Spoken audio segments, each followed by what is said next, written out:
Welcome to hit talks. నేను లుంబిని. ఇవాల్టి మన గెస్ట్ రెసిలియన్స్ కి, డెడికేషన్ కి, డ్రీమింగ్ బిగ్ కి ఒక perfect example. Police constable turned into IPS officer mister Uday Krishna Reddy. Police సర్వీసే కాదు, సోషల్ రెస్పాన్సిబిలిటీ కూడా ఉన్న ఒక అమేజింగ్ ఇండివిజువల్ అని చెప్పొచ్చు. ఆయనకున్న మల్టిపుల్ గోల్స్ లో ఒకటి 109 అనే ఒక service and rehabilitation centre start చేయాలి for animals and also to conduct Praja Darbars to remain accessible to the people at the same time to fight against drug abuse. So let's talk to him and know a lot more about him. So Pahalgam attack జరిగింది and ఆ terror attack గురించి each and every పెద్ద channel కానీ చిన్న channel కానీ ఓపెన్గా discuss చేస్తున్నారు దీని గురించి. And that to when it comes to Pakistan and India it's very dynamic and love and hate అనేటువంటి relation. So what exactly is police definition according to you? మన చుట్టూ ఎవరు లేరు అన్నప్పుడు ఖచ్చితంగా మనిషి తన ఇష్టం వచ్చినట్టు బిహేవ్ చేస్తారు. సో అలా ప్రతి మనిషిలో డీవియన్ బిహేవియర్ ఉంటుంది. దొంగ కనుకోండి ఇమీడియట్గా వస్తుంది. సో క్రిమినల్కి వాళ్ళకి ఇమీడియట్గా దగ్గర అవుతుంది. సో దాన్ని కంట్రోల్ చేయాలంటే సో మీరు చెప్తున్నప్పుడు డెఫినెట్లీ చాలా మందికి ఇంట్రెస్ట్ ఉంటుంది పర్సనాలిటీ ఇంటర్వ్యూ ప్రాసెస్లో ఏమేమి క్వశ్చన్స్ అడుగుంటారు అని చెప్పేసి. అంటే మీరు ఎన్ని మెట్లు ఎక్కి వచ్చారు, ఒకటి మీకు అన్ని మెటీరియల్స్ ఇచ్చి టీ పెట్టుకుంటారు.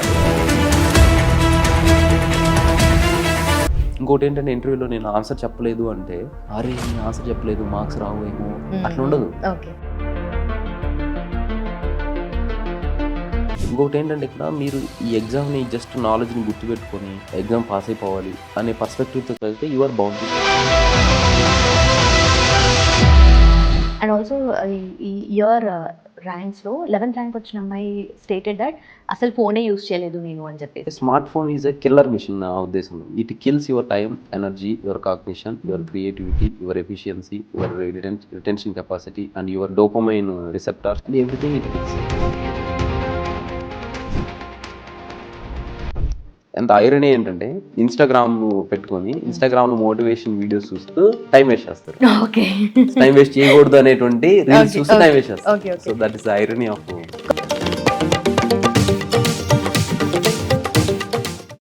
Hello sir, first of all congratulations. So previous అటెంప్ట్లో మీకు 780 rank and present 350 rank. So how much satisfied are you? Thank you very much ma'am first of all. And how much satisfied అంటే so I feel still there is things that are to be achieve. So but ఇప్పటి వరకు అయితే నా పర్ఫార్మెన్స్కి తగ్గట్టు నాకు reward అనేటువంటిది రావటం అనేటువంటిది జరిగింది. So not more not less. So ఎగ్జాక్ట్గా నేను ఎంత ఎఫర్ట్స్ పెట్టానో అంత రివార్డ్ అనేటువంటిది రావడం జరిగింది. Still I feel that still I have potential అనమాట. సో మెయిన్స్లో కొంచెం స్కోర్ తగ్గింది. సో నేను ఎక్స్పెక్ట్ చేసిన దానికంటే ఆల్మోస్ట్ 70 మార్క్స్ తగ్గాయి. సో అది వచ్చింటే టాప్ 10లో కనిపించేవాడిని మీకు. So that is the thing. Okay. So I guess మీరు మళ్ళీ అటెంప్ట్ ఇస్తున్నారు అంతేనా? యా, మళ్ళీ నెక్స్ట్ ఈ ఇయర్ ఇవ్వట్లేదు, నెక్స్ట్ ఇయర్. ఓకే. సో 26లో పర్ఫెక్ట్. అండ్ మీరు కానిస్టేబుల్గా స్టార్ట్ అయ్యారు అండ్ ఐపీఎస్ వైపు వెళ్తున్నారు. సో మీరు ప్రీవియస్గా రైల్వే డిపార్ట్మెంట్లో చేశారు కదా? అవునండి.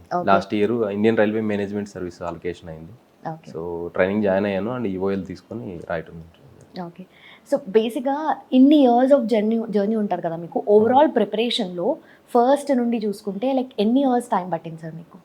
సో ఇనీషియల్గా మనకి ఏమవుతుందంటే సబ్జెక్ట్ అనేటువంటిది ప్రిపరేషను నేనేమంటా అంటే వాటిని ఫార్మేటివ్ ఇయర్స్ అంటాను. సో ఫార్మేటివ్ ఇయర్స్ అంటే మనం సబ్జెక్టు బాగా నేర్చుకునే టైం అనమాట అది. సో ఆ టైము ఫస్ట్ ఒక 18 months చాలా స్ట్రాంగ్గా చదవాల్సి ఉంటుంది. అంటే ప్యాషన్గా చదవాలి అండ్ ఎక్కువ టైం ఇన్వెస్ట్ చేయాలి.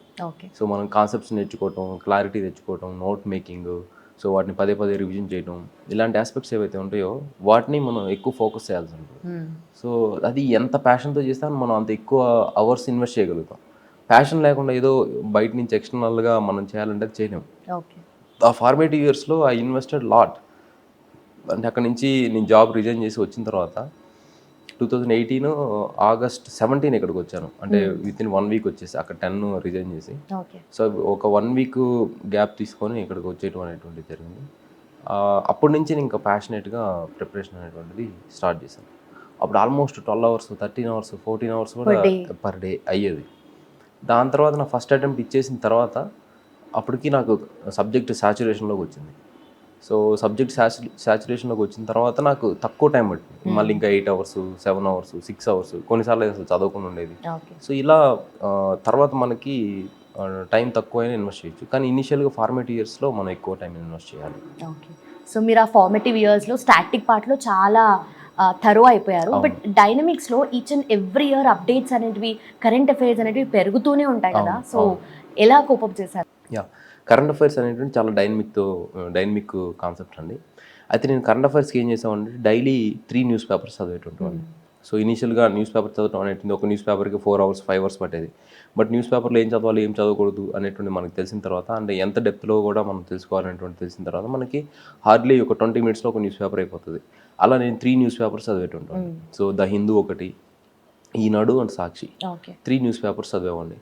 అండ్ ద ఇండియన్ ఎక్స్ప్రెస్లో ద యూపీఎస్సీ ఎసెన్షియల్స్ అని ఉంటాయి. సో అవి ఏంటంటే వీక్లీ 10 డేస్కో లేకపోతే 15 డేస్కో ఒకసారి వాటిని చూసేటువంటివన్నీ. ఇలా కరెంట్ అఫైర్స్ అనేటువంటి డైలీ న్యూస్ పేపర్స్ చదవడం ఒకటి. దాని నుంచి brief per day 1 A4 sheet notes making చేసేటువంటివన్నీ. ఆ బ్రీఫ్ చేసినప్పుడు మనకు ఫస్ట్ కాగ్నిషన్లోకి డే టు డే ఆస్పెక్ట్స్ ఏముంటాయి అవన్నీ మైండ్లోకి వెళ్తాం జరుగుతుంది. తర్వాత ఎవ్రీ మంత్ బయట ప్రైవేట్ ఇన్స్టిట్యూషన్స్ అన్నీ మ్యాగజైన్స్ రిలీజ్ చేస్తాయి. సో ఆ మ్యాగజైన్స్ తీసుకొని దాన్ని రివిజన్ చేసేటువంటివన్నీ. సో అలా నాకు ఎవ్రీడే అండ్ మంత్లీ అనేటువంటిది అప్డేషన్ అనేటువంటిది జరిగేది. సో దానివల్ల నాకు ఈజీ అయింది. సో జనరల్లీ ఈ న్యూస్ పేపర్ సెలెక్షన్లో కూడా చాలా మంది డివైడ్ అయిపోతారు స్టూడెంట్స్. కొంతమంది హిందూకి వెళ్తారు, కొంతమంది ఇండియన్ ఎక్స్ప్రెస్కి వెళ్తారు. సో ఇన్ఫాక్ట్ కొంచెం డీసీ లిమిటెడ్గా ఉన్నప్పటికీ. సో ఆ న్యూస్ పేపర్ సెలెక్షన్ కూడా on what basis you have made sir? So actually ఒకటండి, బేసికల్గా నా సీనియర్స్ కొంతమంది seniors they are into IAS. So వాళ్ళు సజెస్ట్ చేసింది ఏంటంటే, ఇప్పుడు తిరుపతి కలెక్టర్గా ఉన్నారు Venkateswara garu. So he was the one who initially guided me. So he told that, ఏం చెప్పాడంటే ఇండియన్ ఎక్స్ప్రెస్ తీసుకో, అది న్యూట్రల్గా ఇస్తారు న్యూస్ రిపోర్టింగ్ అనేది ఒకటి. రెండోది ఏంటంటే లాంగ్వేజ్ లూసిడ్గా ఉంటుంది 2. అండ్ మూడోది ఏంటంటే గవర్నమెంట్ ప్రోగ్రామ్స్ ఎక్కువ దానిలో రిపోర్ట్ చేస్తారు 3. ఇటువంటి రీజన్స్ వలన మీరు ఇండియన్ ఎక్స్ప్రెస్ని తీసుకొని సజెస్ట్ చేశారు ఆయన. తర్వాత నాకు ఫస్ట్ నుంచి హిందూ చదవటం అలవాటు. రెండోది ఏంటంటే అవైలబిలిటీ, అది ఢిల్లీలో ఉన్న వాళ్ళకి అవైలబుల్ ఉండేది. ఇప్పుడంటే ఈ పేపర్ ఎడిషన్స్ వచ్చాయి, కానీ ఇనిషియల్ డేస్ ఆఫ్ ప్రిపరేషన్లో హార్డ్ కాపీసే అనమాట. అయితే ఆ హార్డ్ కాపీస్ మనకి ఇక్కడ ఎడిషన్ ఉండేది కాదు. సో దానివల్ల హిందూనే నేను స్టార్ట్ చేయడం జరిగింది. గ్రాడ్యువల్గా ఇంకా హిందూకి నాకు హ్యాబిచ్యుయేట్ అయిపోయాను. సో దాంట్లో ఎక్కువ టైం స్పెండ్ చేయడం జరిగింది. తర్వాత ఈ ఇండియన్ ఎక్స్ప్రెస్ ఏదైతే ఉందో వాళ్ళు స్పెషల్గా యూపీఎస్సీ ఫోకస్ చేసి యూపీఎస్సీ ఎసెన్షియల్స్ అని తెచ్చారు. సో దాని సబ్స్క్రిప్షన్ తీసుకున్నా, బట్ ఏంటంటే చాలా సెలెక్టివ్గా చదువుతాం వాటిని. So that is the thing. Okay. And also ఈ న్యూస్ పేపర్ ఎక్కువగా మీరు చదువుతూ ఉంటారు, కరెంట్ అఫైర్స్ అన్నీ అప్ టు డేట్ ఉంటారు కదా. సో పహల్గామ్ అటాక్ జరిగింది, అండ్ ఆ టెర్రర్ అటాక్ గురించి ఈ ఛానల్స్లో కానీ పబ్లిక్ డొమైన్స్లో ఎక్కువగా ఆ వార్ స్ట్రాటజీస్ కానీ ఎవరు ఈచ్ అండ్ ఎవ్రీ పెద్ద ఛానల్ కానీ చిన్న ఛానల్ కానీ ఓపెన్గా డిస్కస్ చేస్తున్నారు దీని గురించి. అది ఎంతవరకు మనకు అవసరము అనేది what you want to tell on that? So ఒకటండి, international relations between 2 nations is very sensitive issue. And that to when it comes to Pakistan and India, it's very dynamic. And ఇదేంటంటే లవ్ అండ్ హేట్ అనేటువంటి relationship యాక్చువల్గా ఉంటుంది. But ఇంక since మనకి political సైన్స్లో కొన్ని theories ఉంటాయి. సో ఒక స్టేట్ ఎందుకు అలా బిహేవ్ చేస్తుంది అనేటువంటి దానికి దేర్ ఆర్ మెనీ అజంప్షన్స్. వాటిలో ఒకటేంటంటే, ఒకటి బెయిట్ అండ్ బ్లీడ్ థియరీ అని ఒకటి ఉంటుంది. So bait and bleed theory అంటే, once you are not in a position to counter your enemy directly, you are not అంటే ఎనిమీని డైరెక్ట్గా మీరు ఎదుర్కోలేకపోతే, సో వాళ్ళు ఇండైరెక్ట్గా వాళ్ళని లాస్ చేయాలి. సో వాళ్ళ రెప్యుటేషన్ దగ్గర నుంచి, వాళ్ళ సాఫ్ట్ పవర్ దగ్గర నుంచి, వాళ్ళ నేమ్ దగ్గర నుంచి, అండ్ వాళ్ళ సెక్యూరిటీ ఫోర్సెస్ మొరల్ దగ్గర నుంచి, అండ్ వాళ్ళ ఇమేజ్ దగ్గర నుంచి ఎవ్రీథింగ్ టార్నిష్ చేయాలి. But that is in indirect way. So అంటే బెయిట్ అండ్ బ్లీడ్ దాని నేమ్లోనే ఉందన్నమాట. అంటే కరిచి దాని నుంచి ఆ బ్లడ్ని లెట్ చేయటం. సో ఇప్పుడు అండ్ ఆర్టికల్ 370ని క్యాన్సిలేషన్ చేయడం అనేటువంటిది జరిగింది, రిపీల్ చేశారు. తర్వాత private individuals and government entities are also investing lot. And infrastructural upgradation జరిగింది. సో టన్నెల్ అవి చేయటం, తర్వాత బ్రిడ్జెస్ చేయటం, ఇటువంటివి.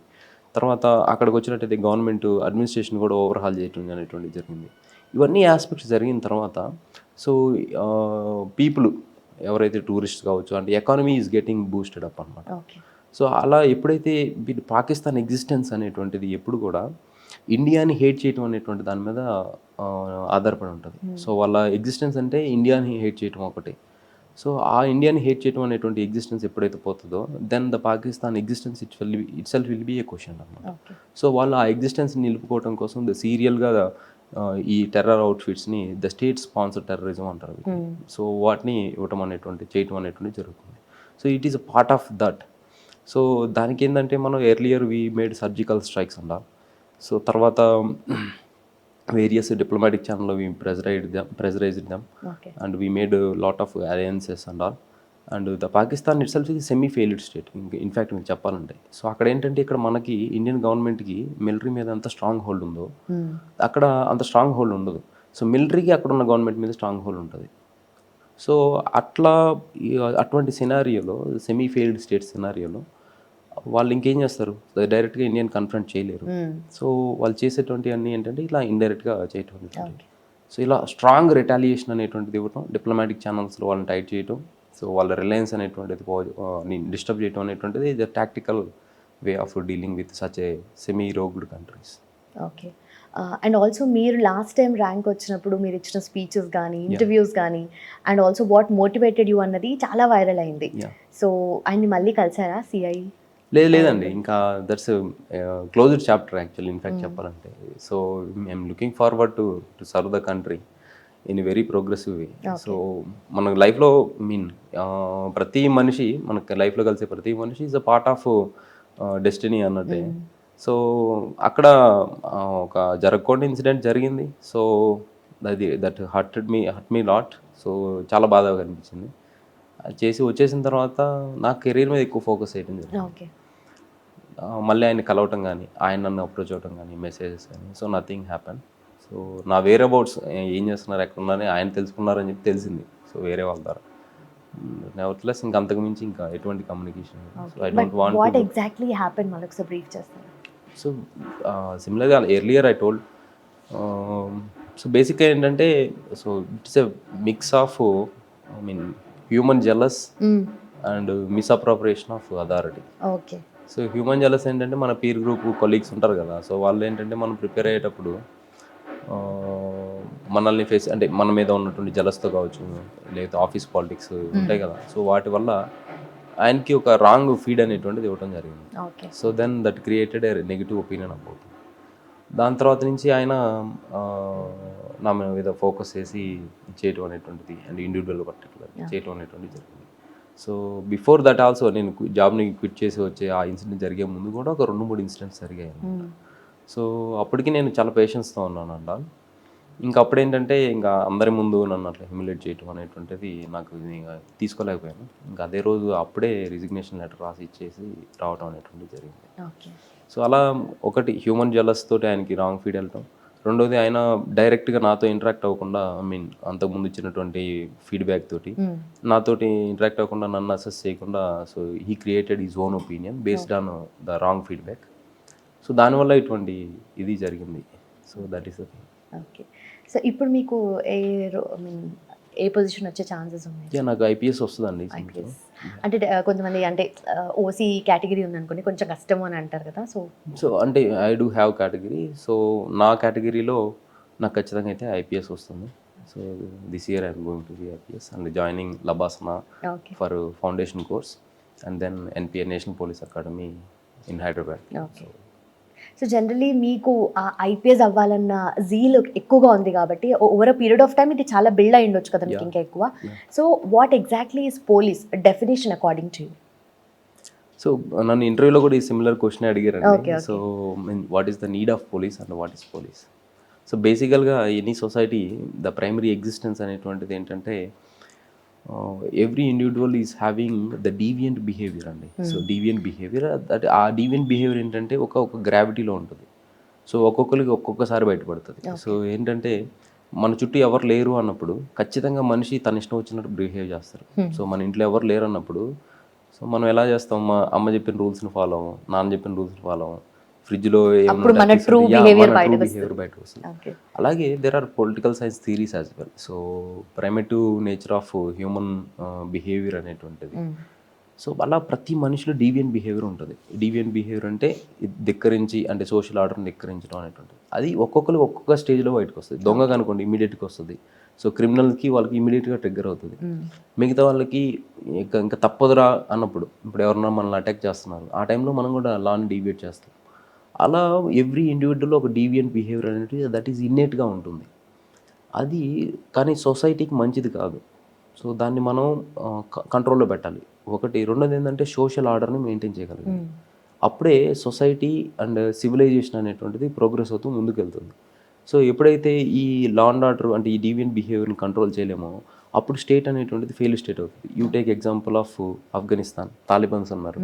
సో అక్కడ ఫెయిల్డ్ స్టేట్. సో తర్వాత కొన్ని ఆఫ్రికన్ కంట్రీస్, అక్కడ కూడా లా అండ్ ఆర్డర్ ఉండదు, అక్కడ failed state.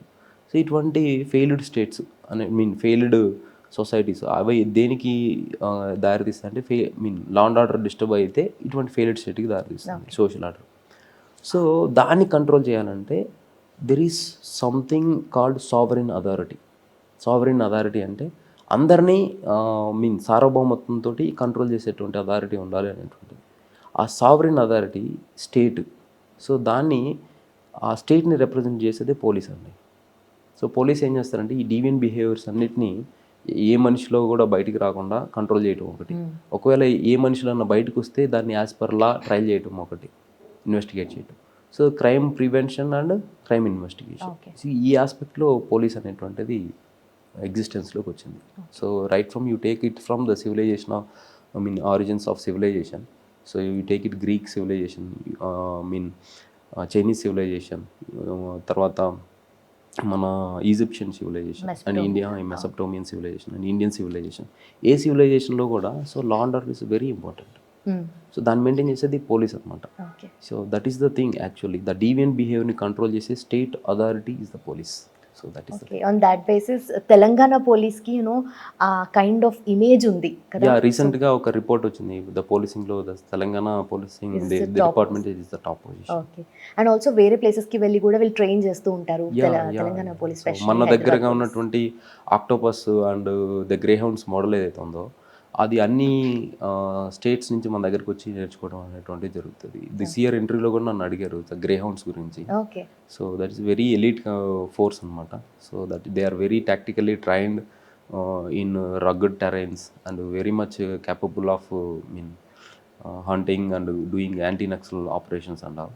So okay. So మీరు చెప్తున్నప్పుడు డెఫినెట్లీ చాలా మందికి ఇంట్రెస్ట్ ఉంటుంది పర్సనాలిటీ ఇంటర్వ్యూ ప్రాసెస్లో ఏమేమి క్వశ్చన్స్ అడుగుంటారు అని చెప్పేసి. సో పర్సనాలిటీ రౌండ్లో మిమ్మల్ని అడిగిన ఆ క్వశ్చన్స్ ఏంటి sir? Basically it's mix of questions అండి. Already there is a stipulated syllabus mentioned in UPSC official notification. So మనకి యూట్యూబ్లో వీటిలో షార్ట్స్లో వీటిలో వస్తూ ఉంటాయి కొన్ని క్వశ్చన్స్. అంటే మీరు ఎన్ని మెట్లు ఎక్కొచ్చారు ఒకటి. రెండోది ఏంటంటే మీకు అన్ని మెటీరియల్స్ ఇచ్చి టీ పెట్టమంటారని, లేకుంటే సో కొన్ని ఫన్నీ క్వశ్చన్స్ ఉంటాయి. యాక్చువల్గా టీ మేకింగ్ ఇలాంటివి ఉండవు. బట్ యాక్చువల్గా ఏంటంటే they test your mental alertness, the mental focus and your integrity, your honesty and your opinion making capabilities and your social traits, how efficient you can tackle the society and crisis management and the decision making. So ఇలాంటి ట్రైట్స్ ఏవైతే ఉంటాయో వాటన్నిటిని వాళ్ళు test చేయడం అనేటువంటి జరుగుతుంది through various questions. And it is not మనకి IT సెక్టర్స్లో వాటిలో ఇంటర్వ్యూస్ జరుగుతాయి. అవి ఎలా జరుగుతాయి అంటే క్రాస్ ఎగ్జామినేషన్ లాగా ఇది తెలుసా అది తెలుసా అనేటువంటిది అడుగుతాం జరుగుతుంది, నాలెడ్జ్ బేస్డ్ ఉంటుంది. కానీ ఇక్కడ ప్రిలిమినరీ స్టేజ్లో అండ్ మెయిన్ స్టేజ్లో నాలెడ్జ్ టెస్ట్ చేశారు. తర్వాత వాళ్ళకి ఏంటంటే ఆ పర్సనాలిటీ టెస్ట్ రౌండ్లో వీళ్ళకి డిస్ట్రిక్ట్ని చేతిలో పెట్టచ్చా లేదా అనే కాన్ఫిడెన్స్, అంటే పెట్టచ్చు అనే కాన్ఫిడెన్స్ వస్తే ఎక్కువ మార్క్స్ ఇస్తారు. And they will be testing your decision making capabilities as well. So this year నాకు 210 మార్క్స్ వచ్చాయి. సో ఇండియాలో third highest it is. So 2019 so far I gave 3 interviews అండి, 3 ఇంటర్వ్యూస్ ఇచ్చాను. సో ఫస్ట్ ఇంటర్వ్యూలో I got 171 marks. తర్వాత second ఇంటర్వ్యూలో కొంచెం improve అయ్యి 182. And this third interview 350 rank వచ్చినప్పుడు 210 మార్కులు వచ్చాయి, 210. అయితే ఈ టైంలో ప్రోగ్రెస్లో మీరు అన్నట్టు క్వశ్చన్స్ ఎటువంటి అడుగుతారంటే దే విల్ గివ్ అవున్ కేస్ స్టడీ, తర్వాత మీ బ్యాక్గ్రౌండ్ గురించి అడుగుతారు, అండ్ మీరు చేసిన వర్క్ గురించి ఫంక్షనల్ ఆస్పెక్ట్ అడుగుతారు. ఓకే. సో ఇప్పుడు మీరు బీయింగ్ ఏ జర్నలిస్ట్ ఉన్నారు. సో జర్నలిస్ట్గా ఉన్నప్పుడు ఏంటంటే ఈ కమ్యూనికేషన్ ఎలా ఎస్టాబ్లిష్ చేయాలి అండ్ ఇన్వెస్టిగేషన్ జర్నలిజం అంటే there are few many theories and all. So ఈ communications many things they will be discussing and how it is required the journalism అనేటువంటి ప్రొఫెషన్ ఎందుకు సొసైటీకి అవసరం, ఇటువంటివన్నీ ఉంటాయి. బట్ ఎవరైనా చెప్తారు బుక్స్ తీసుకొని చదువుకొని కాలేజ్ గ్రాడ్యుయేట్. అండ్ ఎప్పుడైతే మిమ్మల్ని ఫంక్షనల్ ఆస్పెక్ట్ అడుగుతారో, సో ఏంటి అసలు జర్నలిస్టు ఫీల్డ్లో ఫేస్ చేసేటువంటి ఫంక్షనల్ ప్రాబ్లమ్స్ ఏంటని అడిగితే అప్పుడు మీలో ఉన్నటువంటి actual experience and decision making abilities బయటకు వస్తాయి. ఓకే. సో ఇలా they will be questioning you. ఇంకోటి ఏంటంటే ఇంటర్వ్యూలో నేను ఆన్సర్ చెప్పలేదు అంటే అరే నేను ఆన్సర్ చెప్పలేదు మార్క్స్ రావు ఏమో అట్లా ఉండదు. ఓకే. వాళ్ళు ఏం చేస్తారంటే మీకు తెలియని క్వశ్చన్ అడిగితే మీరు తెలియదని చెప్తారు కదా, దానికి ఏమి నెగిటివ్ మార్క్స్ ఏమి ఉండవు. ఓకే. మీకు తెలిసినటువంటి ఏరియాలోకి they will be going forward. అక్కడికి వెళ్ళి మీకు తెలిసినటువంటి క్వశ్చన్ని అడిగి అక్కడ మీ థాట్ ప్రాసెస్, మీ ఒపీనియన్ బిల్డింగ్ కెపాసిటీ, మీ సోషల్ రైట్స్, మీ ఇంటలెక్చువల్ ఇంటిగ్రిటీ, మీ cognitive integrity, the personality integrity, so అదేవిధంగా mental alertness, the cognitive abilities, తర్వాత కాన్స్టిట్యూషనల్ ఆస్పెక్ట్లో ఉన్నారా, గవర్నమెంటల్ థింకింగ్తో ఉన్నారా, ఈ లాజికల్ కోరిలేషన్ చేస్తున్నారా లేదా, సో ఇటువంటి అన్ని ఆస్పెక్ట్స్ని వాళ్ళు టెస్ట్ చేస్తారు. Okay. They will comprehend it అనమాట. అలా జరుగుతుంది ఇంటర్వ్యూ అనేటువంటి. ఓకే. ప్యూర్గా మీకు నాలెడ్జ్ ఉందా అని కాకుండా మీకు ఆ జడ్జ్మెంట్ ఉందా లేదా, జడ్జిమెంటల్ కెపాసిటీ ఉందా లేదా. ఓకే. సో ఇన్ఫ్యాక్ట్ ఈ ఇంటర్వ్యూలో నా ఫస్ట్ సెకండ్ ఇంటర్వ్యూలో కంటే కూడా ఈ ఇంటర్వ్యూలోనే నాకు తెలియదని క్వశ్చన్స్ నేను ఎక్కువ చెప్పాను. సో అండ్ ఆన్సర్స్ నాకు తెలియదని ఎక్కువ చెప్పాను. సో ఒక త్రీ ఆన్సర్స్ నాకు డైరెక్ట్ ఫస్ట్ క్వశ్చనే నాకు తెలియదని చెప్పాను.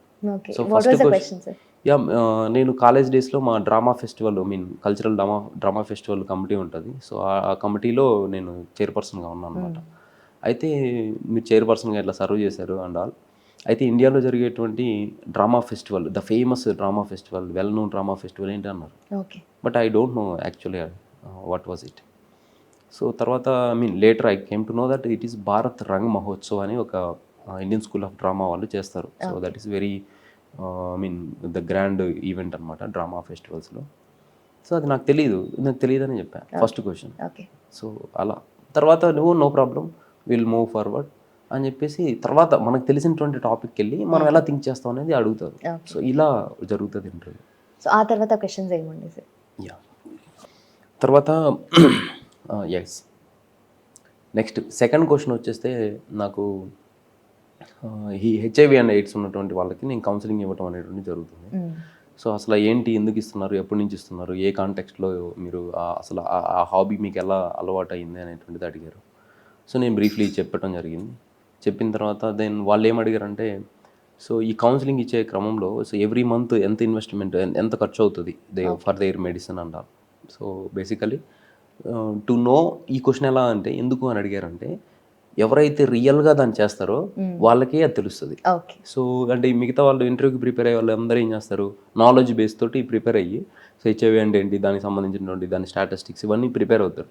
బట్ ఎవరైతే యాక్చువల్గా గ్రౌండ్లో చేస్తారో that was the intention behind that question. So నేను చెప్పాను సో ఇంత కాస్ట్ అవుతుంది and there are 1 line, first line, second line, third line అని చెప్పేసి చెప్పాను. Now the government is giving freely అని చెప్పాను. నెక్స్ట్ లెవెల్ క్వశ్చన్ ఏంటంటే ఇంకా tell me the brands, the companies that are manufacturing those, అంటే ఏవైతే మ్యానుఫ్యాక్చరింగ్ చేస్తున్నాయో medicine. So there are only 2 companies that I remember. అంటే అప్పటికి నాకు ఒకటే గుర్తొచ్చింది. సో ఒకటి హెట్రో, ఇంకోటి నాట్కో. సో నాట్కో నాకు గుర్తురాల, ఓన్లీ హెట్రో గుర్తొచ్చింది. అండ్ వాళ్ళు ఎంత ఇంకొకటి అపోహ ఏంటంటే ఇంటర్వ్యూకి వెళ్ళంగానే వీళ్ళందరూ గ్రిల్ చేసేస్తారు, చాలా సీరియస్గా ఉంటారు, నేను అంతూ చూస్తారా అనేటువంటిది ఉంటుంది. బట్ అది చాలా మిత్ అండి, చాలా అపోహ అది. వాళ్ళు చాలా అకామిడేటివ్గా ఉంటారు. ఇంకా వాళ్ళు మీకు క్లూస్ ఇస్తారు, మీకు చాలా ఫెసిలిటేట్ చేస్తారు. ఇది డాక్టర్ రెడ్డిసా, ఇంకో కంపెనీ అంటే 4-5 కంపెనీ చెప్పారు వాళ్ళు నాకు. నేను చెప్పాను నాకు ఎగ్జాక్ట్గా గుర్తు రావట్లేదు సార్ యాజ్ ఆఫ్ నౌ అని చెప్పాను. So okay, no problem, so let's move for some other question. దాని తర్వాత ఇందాక మనం అడిగినారు what is policing and what is the necessity of policing అని చెప్పి అడిగారు. దాని తర్వాత వస్తే సో ఇండియన్ పోలీస్ అనేటువంటిది ఇట్స్ ఆబ్జెక్టివ్స్, అంటే ఏ ఆబ్జెక్టివ్స్తో ఇండియన్ పోలీస్ సర్వీస్ అనేటువంటిది స్టార్ట్ చేసామో, ఇండియన్ పోలీస్ సిస్టమ్ని మనం ఎస్టాబ్లిష్ చేసుకున్నామో, ఐ మీన్ బ్రిటిషర్స్ దగ్గర నుంచి తెచ్చుకున్నామో, ఆ పర్పస్ని సర్వ్ చేసిందా అని అడిగారు. నేను ఫ్రాంక్లీ చెప్పాను, మెజారిటీ ఆస్పెక్ట్లో సర్వ్ చేసింది సార్, కొన్ని ఆస్పెక్ట్స్లో మాత్రం సర్వ్ చేయలేదు. ఓకే. సో ఆ లిమిటేషన్స్కి 1 2 3 4 రీజన్స్ ఇవి. సో నేను కానిస్టేబుల్గా చేసేటప్పుడు కూడా నేను చూశాను. సో పొలిటికల్ ఇంటర్ఫియరెన్స్ ఉండటం, అండ్ మోరల్ తక్కువ ఉండటం, వర్క్ బర్డన్ ఎక్కువైపోవడం, అండ్ ఈ కొలాబరేటివ్ కరప్షన్ అనేటువంటిది ఉండటం, ఇన్సెన్సిటివ్గా బట్ ఉండటం. ఆల్సో మీరు అంటే కొంచెం ఈ ప్రో గవర్నమెంట్ ఆన్సర్స్ ఇవ్వాలి కదా, ఇలాంటివి ఏమైనా ప్రాబ్లం అవ్వలేదా సో మీకు? ప్రో గవర్నమెంట్ ఆన్సర్స్ ఇవ్వాలి అనేటువంటిది ఒకటి ఏంటంటే అది కూడా మిత్తే. ఓకే. అక్కడ మనం constructive criticism weekend. Okay. So రాడికల్గా ఉండకూడదు మనం. సో ప్రాక్టికల్గా ఏమవుతుంది అనేది. రాడికల్గా ఉండకూడదు. ఈ గవర్నమెంట్ అనేటువంటిది వేస్ట్, అసలు గవర్నమెంట్ని ఓవర్హాల్ చేయాలి, ఓకే. సో కాన్స్టిట్యూషన్ వేస్ట్, ఇటువంటి చెప్పకూడదు. సో ఆ రాడికల్ అప్రోచ్ ఉన్నటువంటి వాళ్ళు they are unfit for public service. Okay. So మనం ఏం చెప్పొచ్చు అంటే, ఎస్ సిస్టంలో ఇటువంటి ఫంక్షనల్ ఆస్పెక్ట్స్ ఉన్నాయి, వాటిలో ఇటువంటి లోపాలు ఉన్నాయి, వాటిని మనం అడ్రస్ చేసుకోవాలి. అడ్రస్ చేసుకోవాలంటే ఏం చేయాలి, short term, long term, medium టర్మ్లో మనం ఈ ఎఫర్ట్స్ పెట్టాలి. ఓకే. సో నేను వాళ్ళు క్లియర్గా చెప్పడం అనేటువంటిది జరిగింది with my practical experience. So నేను కానిస్టేబుల్ చేసేటప్పుడు నేను ఇది ఫేస్ చేశాను, నేను చూశాను, ఇది చేశాను, సో ఇలా చేస్తే ఇంకా బాగుంటుంది అని చెప్పడం అనేటువంటిది జరిగింది. ఓకే. తర్వాత వస్తే మీరు మరి ఇంత నోబుల్ కదా, సో పోలీస్ సర్వీస్, మరి మీరు ఎందుకు రిజైన్ చేశారు? So that was dilemma question. ఎందుకు మీరు పబ్లిక్ సర్వీస్ కోసం మీరు యూపీఎస్సీకి వచ్చారు, అండ్ దెన్ అదే పబ్లిక్ సర్వీస్ చేస్తూనే మీరు రిజైన్ చేసి వచ్చారు. What is your intention behind it? So నేను చెప్పాను, జెన్యున్గా ఏముందో అదే చెప్పాను. సో మా నాన్నగారు చనిపోవడం జరిగింది, నాకు సివిల్స్ అనేటువంటి ఆస్పిరేషన్ అనేటువంటి ఉండటం జరిగింది, కానీ ఫ్యామిలీ రెస్పాన్సిబిలిటీస్ నా షోల్డర్స్ పైన ఉండటం వల్ల నేను అప్పుడు వచ్చినటువంటి కానిస్టేబుల్ జాబు దాంట్లో జాయిన్ అవ్వడం జరిగింది. దానివల్ల నేను ఏ ఇంటెన్షన్తో జాయిన్ అంటే, ఫస్ట్ నేను నా ఫ్యామిలీని సపోర్ట్ చేసుకోగలుగుతాను ఎర్నింగ్స్ తోటి, ఎందుకంటే మా నాయనమ్మ మా తమ్ముడు ఉన్నారు. తర్వాత రెండోది, నేను ఎటు తిరిగి పబ్లిక్ సర్వీస్లోకి రావాలనుకుంటున్నాను కాబట్టి, అప్పటికి నాకు కానిస్టేబుల్ వచ్చినప్పటికి 19 years. సో నా ఎగ్జామ్ ఎలిజిబిలిటీ రావాలంటే 21 years రావాలి. సో ఆ 2 years నేను పబ్లిక్ సర్వీస్లో ఉండి కొంచెం ఫైనాన్షియల్గా ఎక్స్పీరియన్స్, గ్రౌండ్ లెవెల్ ఎక్స్పీరియన్స్ కూడా చూద్దామని చెప్పేసి నేను జాయిన్ అయ్యాను. కానీ తర్వాత ఫ్యామిలీ కండిషన్స్ అకామిడేట్ చేయలేదు, కొన్ని రోజులు ఎక్స్టెండ్ అయింది అది. సో దానివల్ల నేను కానిస్టేబుల్గా ఉండాల్సి వచ్చింది. తర్వాత వన్స్ మా ఫ్యామిలీ కంఫర్టబుల్గా మా తమ్ముడు ఎర్నింగ్ స్టార్ట్ చేసిన తర్వాత నేను రిజైన్ చేసేసి వచ్చాను. అండ్ డిపార్ట్మెంట్లో నాకు ఇటువంటి ఇన్సిడెన్సెస్ కూడా జరిగాయి. సో మనం ఆఫీసర్ అయితే ఇటువంటి ఇన్సిడెన్సెస్ జరగకుండా చేయొచ్చు అని చెప్పేసి నేను ఫీల్ అయ్యానని కూడా వాళ్ళకి కన్వే చేయడం జరిగింది. ఓకే. సో ఇంత జెన్యున్గా ఆన్సర్ చేయడం వల్ల మీకు ఆ టెన్షన్ కానీ అలాంటిది ఏమి ఉండదేమో కదంటే, అంత సూపర్గా నెవర్ ఫస్ట్ ఇంటర్వ్యూ అప్పుడు కొంచెం భయంగా అనిపించింది. నా సెకండ్ అటెంప్ట్ అప్పుడు కూడా నాకు అసలు ఏమనిపించలేదు, చాలా I was very confident and cool. తర్వాత జెన్యున్గా మనం మాట్లాడుతున్నాం కాబట్టి ఇంక మనం ఏమి అబద్ధం చెప్పాల్సిన పని లేదు. సో ఐ థింక్ వాళ్ళు దీన్ని అప్రిషియేట్ చేశారేమో అనిపిస్తుంది నాకు జెన్యున్గా. టాప్ మార్క్స్ వచ్చాయి మీకు, and how do you feel about it sir? Actually నేనేమనుకున్నా అంటే, నాకు కొన్ని క్వశ్చన్స్ రాంగ్గా చెప్పాను. తర్వాత లాస్ట్లో వచ్చేటప్పుడు కూడా వాళ్ళందరూ ఫేస్ని అంటే ఎటువంటి ఎక్స్ప్రెషన్ లేకుండా పెట్టారు. సో అండ్ ఒక క్వశ్చన్ భారత్ రంగ్ మహోత్సవ్ అని అడిగారు కదా, సో అది నాకు తెలియదు. అండ్ ఆ ఇంటర్వ్యూ అంతా అయిపోయినాక now your interview is over, you can leave అని చెప్పారు. చెప్పిన తర్వాత నేను అడిగాను, sir I'm very curious to know what was the famous festival that you the question you answer for what was that answer అంటే, you can leave. So basically ఎవరైనా చెప్తారు, so but చెప్పాలా. సో అంతా ఓకే, అది answer చిన్నది కూడా చెప్పకుండా పంపించేశారు కాబట్టి might be they are not satisfied with my performance ఏమో అనుకున్నా. మెయిన్స్లో ఎఫర్ట్స్ అంటే లాస్ట్ టైం కంటే ఈ టైం కొంచెం మెయిన్స్లో ఎఫర్ట్స్ పెట్టాను నేను. సో మెయిన్స్లో పెరుగుంటాయి, ఇంటర్వ్యూలో లాస్ట్ ఇయర్ కంటే ఏమన్నా కొంచెం తగ్గాయో లేకపోతే అంతే మార్క్స్ వచ్చి ఉంటాయి అనుకున్నా. దెన్ మార్క్స్ చూసినప్పుడు నాకు సర్ప్రైజింగ్ అనిపిస్తుంది, 210 marks. That is very good. నిజంగానే అంటే ఆ పాయింట్ ఆఫ్ టైంలో మీకు తెలియదు, కానీ తర్వాత రియలైజ్ అయినప్పుడు డెఫినెట్లీ ప్రిలిమ్స్ స్టేజ్లో ఒకలాంటి ప్రిపరేషన్ ఉంటుంది, మెయిన్ స్టేజ్లో ఒకలాంటి ప్రిపరేషన్ ఉంటుంది, అండ్ ఫైనలీ పర్సనాలిటీ రౌండ్కి ఒక టైప్ ఆఫ్ ప్రిపరేషన్ ఉంటుంది. సో ఇప్పుడు ఆస్పిరెంట్స్కి what you want to tell sir? ఈ ప్రిలిమినరీ, మెయిన్స్ అండ్ ఇంటర్వ్యూ ఈ మొత్తం జర్నీలో నాలెడ్జ్ సీకింగ్ అనేటువంటిది that's very primary thing. Knowledge మనకి ఎటు తిరిగి కావాలి. So what is constitution of India, the polity and the economy, geography, history of India, so మొత్తం తెలియాలి. సొసైటీ ఆఫ్ ఇండియా అంట, that is very primary essential thing, prerequisite thing. అయితే దాన్ని ఆ నాలెడ్జ్ని మనం ఎలా ట్యూన్ చేస్తాం, షేప్ చేస్తాం అనేది it depends on various stages అనమాట. ప్రిలిమినరీ స్టేజెస్కి వచ్చినట్టయితే మీరు చాలా ఇన్ఫర్మేటివ్గా ఉండాలి, అండ్ క్లారిటీ ఆఫ్ థాట్ ఉండాలి. క్లారిటీ ఆఫ్ థాట్, దాంతో ఆ clarity of thought and conceptual clarity, ఈ రెండు అనేటువంటిది ఉండాలి. ఉన్న తర్వాత మీకు ఫ్యాక్చువల్ కరెక్ట్నెస్ అనేటువంటిది మీ దగ్గర ఉండాలి. అలా ఉన్నప్పుడు మీరు ప్రిలిమ్స్ని క్లియర్ చేయగలుగుతారు. సో ఫార్ నేను 5 సార్లు ప్రిలిమ్స్ రాశాను. సో 5 సార్లు ప్రిలిమ్స్లో నాకు జనరల్ స్టడీస్లో 100 మార్క్స్ పైనే వచ్చాయి. సో 23లో డిఫికల్ట్ పేపర్ అది, కట్ ఆఫ్ అనేది చాలా డ్రాప్ అయిపోయింది 78కి. But I scored 30 marks more than that. అలా చాలా ఎఫిషియెంట్గా నేను ప్రిలిమినరీలో జనరల్ స్టడీస్ని ట్యాకిల్ చేయడం జరుగుతుంది. అండ్ 2 టైమ్స్ నాకు నా నెగ్లిజెన్స్ వల్ల సీసాట్ని ఫెయిల్ అవ్వడం జరిగింది. ఒకసారి 1 మార్కు, ఇంకొకసారి హ్యూజ్ మార్జిన్తోనే నేను మిస్ అవడం అనేటువంటి జరిగింది.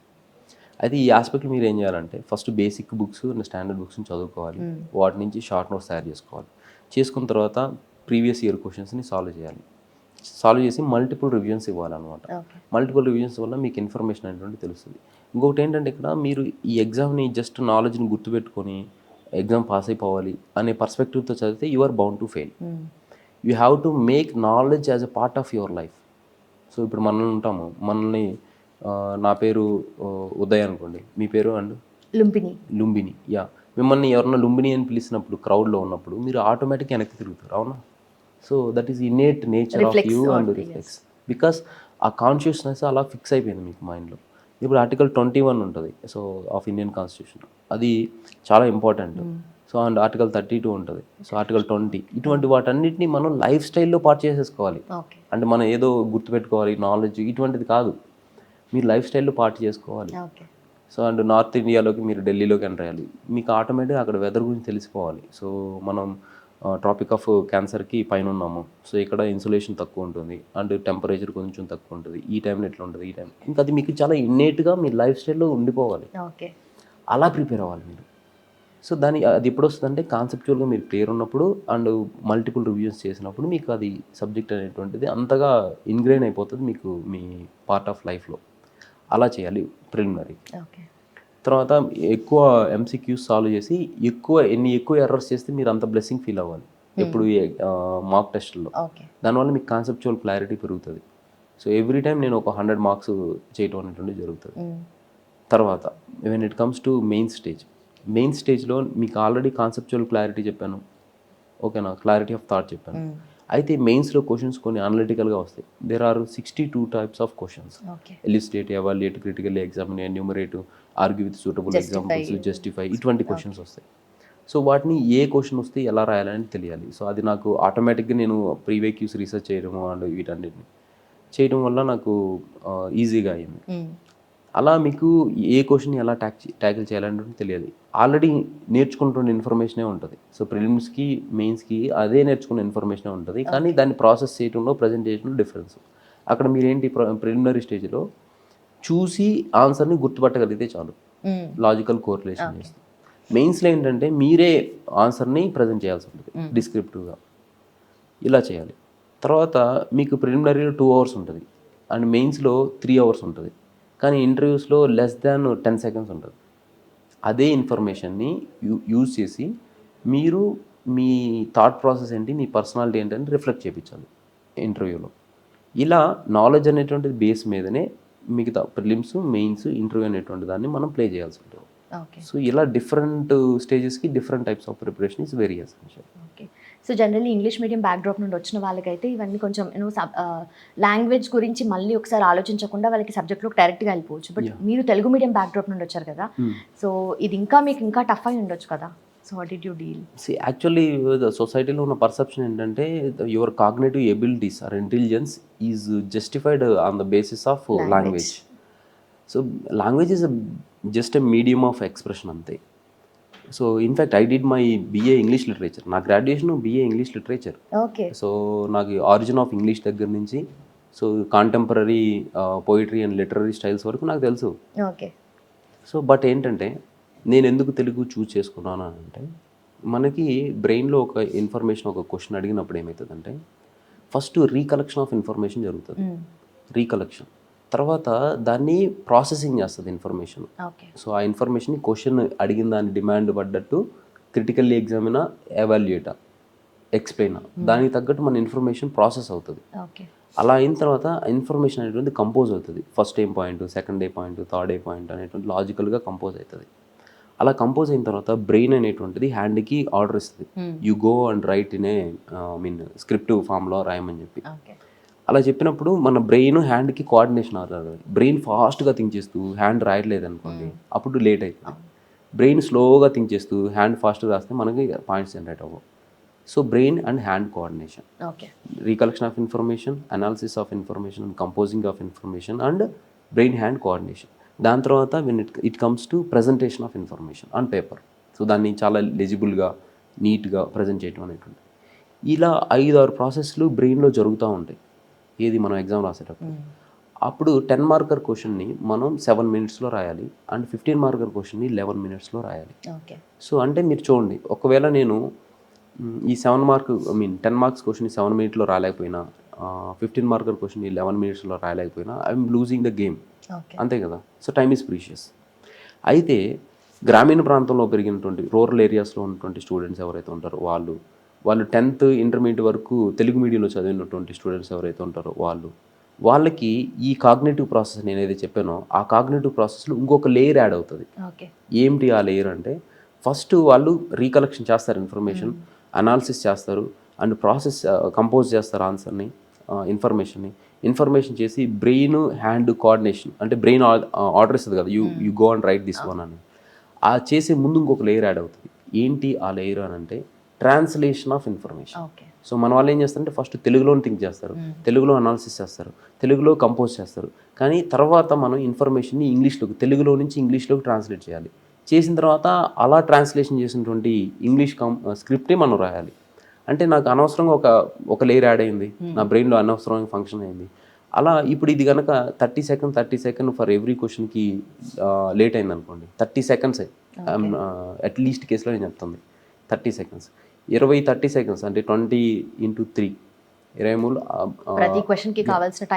పెరుగుతుంది. అంటే ఎవ్రీ 2 questions 1 minute అవుతుంది. అప్పుడు మీకు 10 minutes పోతుంది. అంటే 15 మార్కర్ క్వశ్చన్ ఒకటి రాయలేకపోతారు. అప్పుడు మీరు ఎవ్రీ పేపర్కి ఒక 15 మార్కర్ క్వశ్చన్ వదిలిపెట్టారు అనుకోండి, అప్పుడు 4 and 6 questions, 6 పేపర్లు ఉంటాయి ఇంక్లూడింగ్ ఆప్షనల్. 6 × 15 90 మార్కులు వదిలిపెట్టేస్తారు. అండ్ 90 మార్కులు వదిలిపెట్టేస్తే మీరు మన 90 మార్కులకి అటెంప్ట్ చేస్తే మనకి 40 to 45 మార్క్స్ వస్తాయి. And 40 marks is very huge margin, very huge margin. So people are losing their selections in 1 mark. And IAS అవ్వాల్సిన వాళ్ళు 1 markలో ఐపీఎస్ అవుతారు. నాకు ఈ సంవత్సరం ఇంకొక 9 మార్కులు వచ్చింటే నేను ఐఏఎస్ అయ్యేది. So you can imagine. So నేను ఆ డిఫికల్టీని మనం ఓవర్కమ్ చేయొచ్చు, but that requires lot of practice, energy, time. So నేను ఎందుకు, ఇప్పుడు నాకు ఆల్రెడీ గవర్నమెంట్ చాయిస్ ఇచ్చింది, సో మనం తెలుగులో వీ కెన్ డూ ఇట్ అని. సో ఎందుకు నేను అనవసరంగా ఎక్స్ట్రా ఎఫర్ట్స్ ఎందుకు తీసుకోవాలి? ఆ ఉద్దేశంతో నేను తెలుగు కన్వీనియంట్గా ఉంది, దాంతో ట్యాకిల్ చేయడం జరిగింది. In fact that worked out. So that is the ఇప్పుడు నా వెనక ర్యాంకర్స్ ఐఐటియన్స్ ఉన్నారు, చాలామంది ఇంగ్లీష్ మీడియం వాళ్ళు ఉన్నారు. So just language it is expression అంతే, మీడియం ఆఫ్ ఎక్స్ప్రెషన్. దాన్ని పట్టుకొని మీరు నేను ఇంకో ఫ్యాక్ట్ చెప్పాలంటే, నేను ఇప్పుడు మెంటరింగ్ చేస్తున్నాను చాలా స్టూడెంట్స్. సో వాళ్ళు ఐఐటి గ్రాడ్యుయేట్స్ ఉన్నారు అండ్ చాలా రెప్యూటెడ్ ఇన్స్టిట్యూషన్ నుంచి వచ్చినారు, బీటెక్ వాళ్ళు ఉన్నారు అండ్ ఫస్ట్ నుంచి ఇంగ్లీష్ మీడియం చదివిన వాళ్ళు ఉన్నారు. వాళ్ళు నా దగ్గర తెచ్చినప్పుడు కొన్ని పంక్చుయేషన్స్ తప్పు రాస్తారు, కొన్ని టెన్సెస్ తప్పు రాస్తారు, కొన్ని క్లాజెస్ అండ్ ఫ్రేజెస్ తప్పు రాస్తారు. అన్ని సింపుల్ సెంటెన్స్ ఉంటాయి, అంటే సబ్జెక్టు, వెర్బ్, ఆబ్జెక్టు, దానికి యాడ్వర్బ్ కానీ యాడ్జెక్టివ్ కానీ ఒకటి యాడ్ చేస్తారు. ఈ స్ట్రక్చర్లో ఉంటాయి. కాంపౌండ్ కాంప్లెక్స్ సెంటెన్స్ రాయలేరు వాళ్ళు. అండ్ వాళ్ళు చేసి ఇప్పుడు వాళ్ళు 12 టెన్సెస్ ఉంటాయి, వాటిలో is, was, present tense, present continuous tense, perfect tense, దాని తర్వాత వస్తే పర్ఫెక్ట్ కంటిన్యూస్ టెన్స్, ఇవే యూజ్ చేస్తారు. మాట్లాడే లాంగ్వేజ్ యూజ్ చేస్తారు. మిగతా టెన్సెస్ ఎక్కడ పోయాయి? సింపుల్ కాంపౌండ్ కాంప్లెక్స్ సెంటెన్స్ ఎక్కడ పోయాయి? మెనీ క్లాజెస్ ఎక్కడ పోయాయి? ఇడియమ్స్ ఎక్కడ పోయాయి? అండ్ పంక్చుయేషన్స్ తప్పు రాస్తారు. సో ఈ మెనీ థింగ్స్. సో అందుకే నేను ఇంగ్లీష్ మీడియం వాళ్ళైనా తెలుగు మీడియం అయినా it doesn't matter actually. So నేను వాళ్ళ మిస్టేక్స్ని కూడా నేను కరెక్ట్ చేస్తాను. నా దగ్గర కొంతమంది వచ్చారు, సో ఆ స్టూడెంట్స్కి ఆ మిస్టేక్స్ అన్నీ నేను రెక్టిఫై చేస్తాను, ఇప్పుడు చేస్తున్నా కూడా ఇన్ఫాక్ట్ అలా.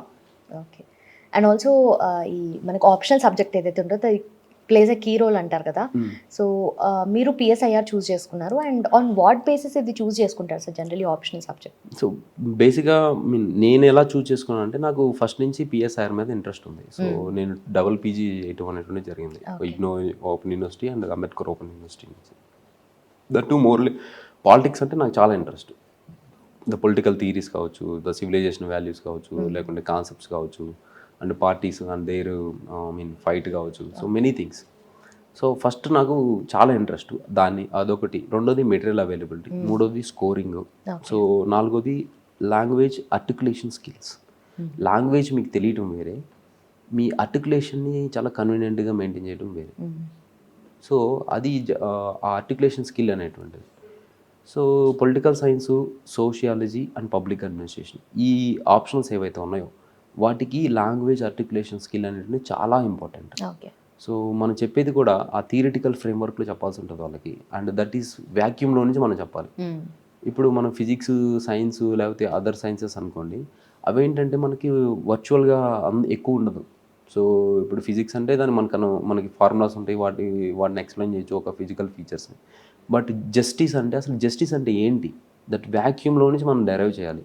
సో అలా మనం ఆర్టికులేషన్ స్కిల్స్ అనేటువంటి ఇంపార్టెంట్. ఇవన్నీ బేసిస్ మీద పెట్టుకొని మనం UPSC every year annual report ఇస్తుంది. సో ఏ ఆప్షన్లో సక్సెస్ రేట్ ఎక్కువ ఉంది ఏంటి అనేటువంటిది, దాన్ని పెట్టుకొని మనం ఇచ్చేయాల్సి ఉంటుంది, ఆప్షన్ సెలెక్ట్ చేయాల్సి. సో మీరు ప్రిపేర్ అవుతున్న స్టేజ్లో మీ చుట్టూ ఉన్న జనాలు మేబీ డిఫరెంట్గా బిహేవ్ చేస్తారు, అండ్ వన్స్ ఒక్కసారి విక్టరీ అయిన తర్వాత ఇంకొకలా బిహేవ్ చేస్తూ ఉంటారు. ఆ ఎడ్జ్ అనేది కనిపిస్తూ ఉంటుంది కదా, సో మీరు అది నోటీస్ చేశారా? సో మంచి క్వశ్చన్ అడిగారు మీరు. ఇది యాక్చువల్గా నాకేంటంటే ఈ ఎక్స్పీరియన్స్ అయింది. సో నాకు ర్యాంక్ వచ్చినప్పుడు, ర్యాంక్ రానప్పుడు బిహేవియర్ చేంజ్ అనేటువంటిది, people how they treat me అనేటువంటిది నేను అబ్జర్వ్ చేయడం జరిగింది. సో వాటిలో ఏంటంటే ఇప్పుడు కొంతమంది ఫ్రెండ్స్ ఉంటారు, సో వాళ్ళు ఏంటంటే ఇంకొంచెం పొలైట్గా మాట్లాడటం స్టార్ట్ చేశారు ఒకటి. And they are giving more value to my words అనమాట. అంతకుముందు వరకు నేను ఏదైనా చెప్పాను అనుకోండి, they are not caring actually. So ఇప్పుడు నేను చెప్తున్నప్పుడు వాళ్ళ కెరీర్ గురించి కావచ్చు, వాళ్ళ గురించి కావచ్చు అన్నారు. అంతేందుకు మా తమ్ముడే ఉన్నారు, సో ఆయనకి నేను ఎన్ని చెప్పినా ప్రాపర్గా వినేవాడు కాదు. After getting rank and he's thinking, okay మా అన్న చెప్తుంది రైటే కదా అన్నట్టు. ఇలా ఒకటి జరిగింది. రెండోది ఏంటంటే నా పర్సెప్షన్, నాకు ఇంకోటి జరిగింది. నేను కానిస్టేబుల్గా ఉన్నప్పుడు, సో నేను కానిస్టేబుల్గా ఉన్నప్పుడు డిస్టిక్లో ఒక గ్రీవెన్స్ కోసంగా నేను ఎస్పీ గారిని కలవటానికి వెళ్ళటం అనేటువంటి జరిగింది. అప్పుడు ఏంటంటే బేసికల్లీ అక్కడ క్యాంప్ క్లర్క్స్ ఉంటారు అండ్ ఎస్బీ ఇన్స్పెక్టర్స్ వాళ్ళందరూ ఉంటారు అనమాట.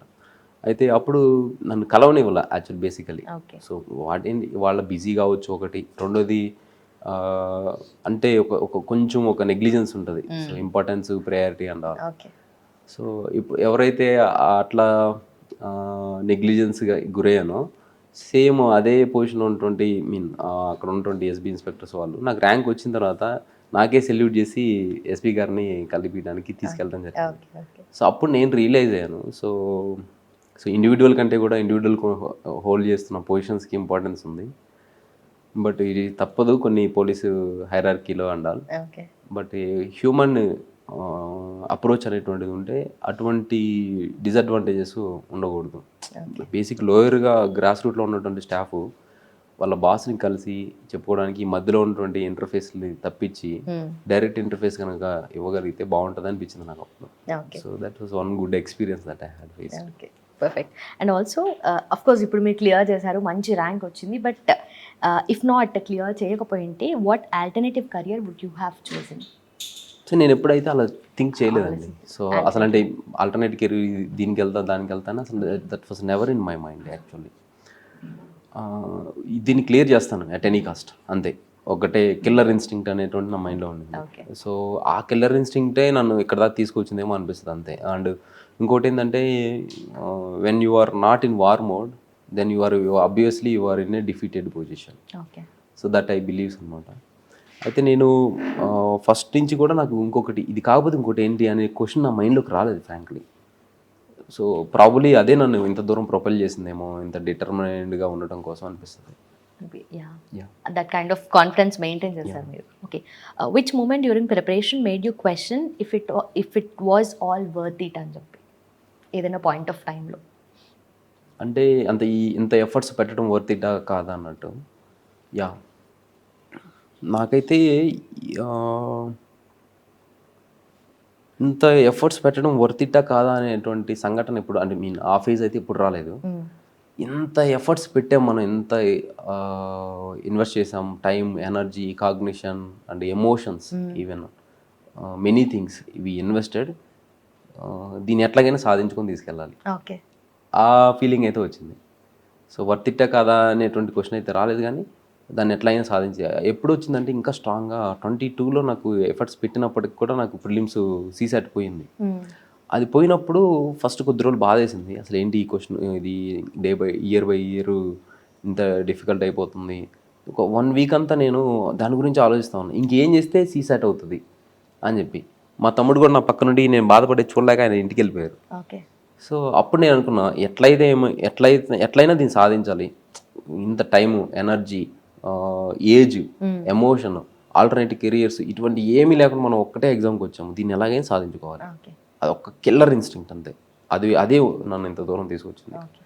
బట్ ఈ మెంటల్ బ్యాలెన్స్ ఎలా మెయింటైన్ చేస్తారు? ఎందుకంటే ఇన్ని ఇయర్స్ ఆఫ్ ప్రిపరేషన్లో మైండ్లో ఒక తెలియని ప్రెషర్ ఉంటుంది, సబ్జెక్ట్ సిలబస్ కంప్లీట్ చేసినా చేయకపోయినా కైండ్ ఆఫ్ ప్రెషర్ ఉంటుంది కదా, సో అది ఎలా మేనేజ్ చేస్తారు మీరు? మీరు సివిల్స్ ప్రిపేర్ అవుతున్నారు అంటే ఫస్ట్ మీరు ప్రిపేర్ అవ్వాల్సింది ఏంటంటే, you will be broken mentally.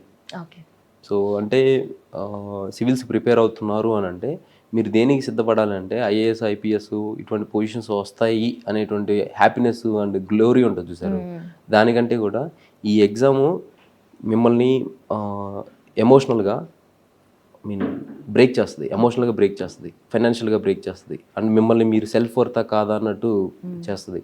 And ఈ ఎగ్జామ్లో మీకు అసలు మీరు ఎందుకు వచ్చామా అన్నట్టుగా కూడా చేస్తుంది. అండ్ మెనీ థింగ్స్ అనమాట ఈ ఎగ్జామ్లో. It makes you, breaks you and cracks you, and మీ mental cognitive abilities and dysfunction చేసేస్తుంది. ఎప్పుడైతే మీరు వీటన్నిటిని తట్టుకొని నిలబడతారో దాని తర్వాత అది ఒక గిఫ్ట్ ఇస్తుంది. So the precious gift. At the time, by that time మీరు ఏంటంటే చాలా స్ట్రాంగ్ అయిపోతారు ఇండివిజువల్గా. ఇప్పుడు నాకు చాలామంది మెసేజ్ చేయటం, ఎట్లా how was the celebrations and అని, so how the celebrations are going అన్న. నేను ఫ్రాంక్లీ వాళ్ళకి చెప్పాను, సో నాకైతే పెద్ద ఎక్సైట్మెంట్ ఇదేమీ అనిపించట్లేదు, బికాస్ లాట్ ఆఫ్ ఫెయిల్యూర్స్ చూసిన తర్వాత నేను ఆ సెలబ్రేషన్ మోడ్ అండ్ ఆల్ అవన్నీ చాలా కామన్ అనిపిస్తుందేమో అనిపించి మెసేజ్ చేయడం జరిగింది. సో ఫ్రాంక్గా ఒక మాటలో చెప్పాలంటే, మీరు సివిల్స్ సాధించాలి అని అనుకుంటున్నారు అని అంటే, సో మీరు మెంటల్గా చాలా స్ట్రాంగ్గా ఉండాలి. వర్స్ట్కి ప్రిపేర్ అవ్వాలంటారు? Yeah, you prepare for the worst. Okay. And what's one myth about UPSC preparation that you think needs to be broken? 24 గంటలు 18 గంటలు చదివితే మీరు ఐఏఎస్, ఐపీఎస్ అయిపోతారు. అసలు అది చాలా తప్పు. ఒకటి అది that needs to be broken. And also ఒక పర్సెప్షన్ ఉంటుంది కదా, యూపీఎస్సీ రాయాలి, సివిల్స్ రాయాలి అనుకుంటే, సివిల్స్ ర్యాంక్ రావాలి అనుకుంటే you need to know everything under the sun అని చెప్పేసి ఆ పర్సెప్షన్ ఉంటుంది. అది ఎంతవరకు రైట్, ఎంతవరకు రాంగ్? అది కరెక్టే, you need to learn everything under the sun. But దానికి కూడా ఒక డెఫినేషన్ అనేటువంటి, డిఫైన్డ్ సిలబస్ అనేటువంటిది ఉంటుంది. సో ఆ సిలబస్ని మీరు అంటే you need to learn everything under the sun. In fact preliminary స్టేజ్లో, మెయిన్ స్టేజ్లో అది అవసరం లేదు. అండ్ ఇప్పుడు ప్రిలిమినరీ స్టేజ్లో వాళ్ళు అనుకున్నదే ఆన్సర్, అండ్ వాళ్ళు ఎక్కడి నుంచి అని క్వశ్చన్ ఇవ్వచ్చు. సో అందుకని anything under the sun can be given. మెయిన్స్లో ఏంటంటే సిలబస్ డిఫైన్ చేస్తారు, దాన్నే ఇస్తారు, అప్పుడు మనం అనుకున్నదే ఆన్సర్, మనం రాసిందే ఆన్సర్. అండ్ ఇంటర్వ్యూలో మనం చెప్పిందే answer. So there is no right and wrong interview. So it entirely depends on how you perception and how efficiently you are in a position to justify your answer. Okay. And also, what's the most overrated advice aspirants keep hearing? ఎక్కువ time చదువు అనేటువంటి, yeah అదొకటి. ఇంకొకటి ఏంటంటే అసలు social లైఫ్ని తీసి పక్కన పడేసేయి అనేటువంటిది కూడా ఇంకొకటి. So in fact I was also misguided with that advice. Okay. And also ఈ ఇయర్ ర్యాంక్స్లో 11th ర్యాంక్ వచ్చిన అమ్మాయి స్టేటెడ్ దట్ అసలు ఫోనే యూస్ చేయలేదు నేను అని చెప్పేసి. That's very good advice actually. I was about to tell.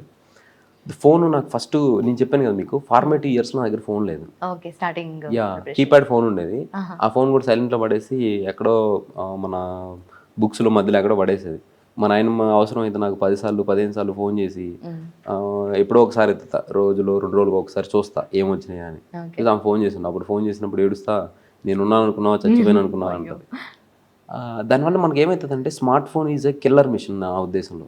It kills your time, energy, your cognition, your creativity, your efficiency, your retention capacity and your dopamine receptors and everything it kills. So తర్వాత నాకు అన్ఫార్చునేట్గా నాకు ఒక friend gift ఇవ్వడం జరిగింది, ఒక mobile, యోగి అని. So తను gift ఇచ్చాడు. అండ్ తర్వాత ఏమైందంటే ఈ ఆన్లైన్ ట్రాన్సాక్షన్స్, ర్యాపిడో, ఇవి జర్నీస్ అండ్ కొన్ని టికెట్ బుక్ చేసుకోవడాలు, సో ఫుడ్ ఆర్డర్స్, పేమెంట్స్, అందుకే నేను మొబైల్ని నెసెసరీ ఈవిల్ అంటున్నా. సో నెసెసరీ ఈవిల్, దాన్ని ఆ ఈవిల్ని కట్ ఆఫ్ చేయాలి. ఇప్పుడు మనకి మన దగ్గర రాక్షసుడు ఉంటే సీసాలో పెట్టి బంధిస్తాం కదా, సో అలా ఈ సివిల్స్ ప్రిపరేషన్ అంటే లాస్ట్ ఇయర్ అటెంప్ట్, అంత ముందు ఇయర్ అటెంప్ట్, నాకు ఎగ్జామ్స్ నియర్ అయ్యే ముందు ఒక 2 months ముందు దాన్ని లాకర్లో పెట్టేస్తాం. సో కీప్యాడ్ ఫోన్ ఒకటి తీసుకొని దాంట్లో సిమ్ వేసుకుంటా. That's very genuine advice that I want to give to the aspirant. If you want to crack the civil service, you dump your smart phone అంతే. హ్యావ్ ల్యాప్టాప్ అండ్ దాని నుంచి నేర్చుకోండి. ఎంత irony ఏంటంటే ఇన్స్టాగ్రామ్ పెట్టుకొని ఇన్స్టాగ్రామ్లో motivation videos చూస్తూ time waste చేస్తారు. టైం వేస్ట్ చేయకూడదు అనేటువంటి రీల్స్ చూస్తూ టైం వేస్ట్ చేస్తారు. So that is the irony of. కొంతమంది దానికి ఇచ్చే రీజనింగ్ ఏంటంటే దాంట్లో కూడా అప్డేట్స్ వస్తాయి కదా, అప్డేట్ అవుతుంది. That is also one another argument. అయితే మీకు మొబైల్ ఉన్నటువంటి దానివల్ల మీకు అప్డేట్స్, లెర్నింగ్ ఉంటుంది. అది ఆ లెర్నింగ్ అనేటువంటి 10 to 15% ఉందనుకోండి, దానివల్ల ఈ distraction 85%. So that is why I'm advising not to have mobile phone, you just adapt laptop. Okay, perfect.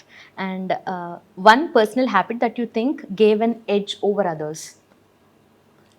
మీకు సెల్ఫ్గా నాకు ఎట్లా ఉంటుందంటే సబ్జెక్ట్ని కంప్లీట్గా నేర్చుకోవాలి and I will invest another mile అనమాట.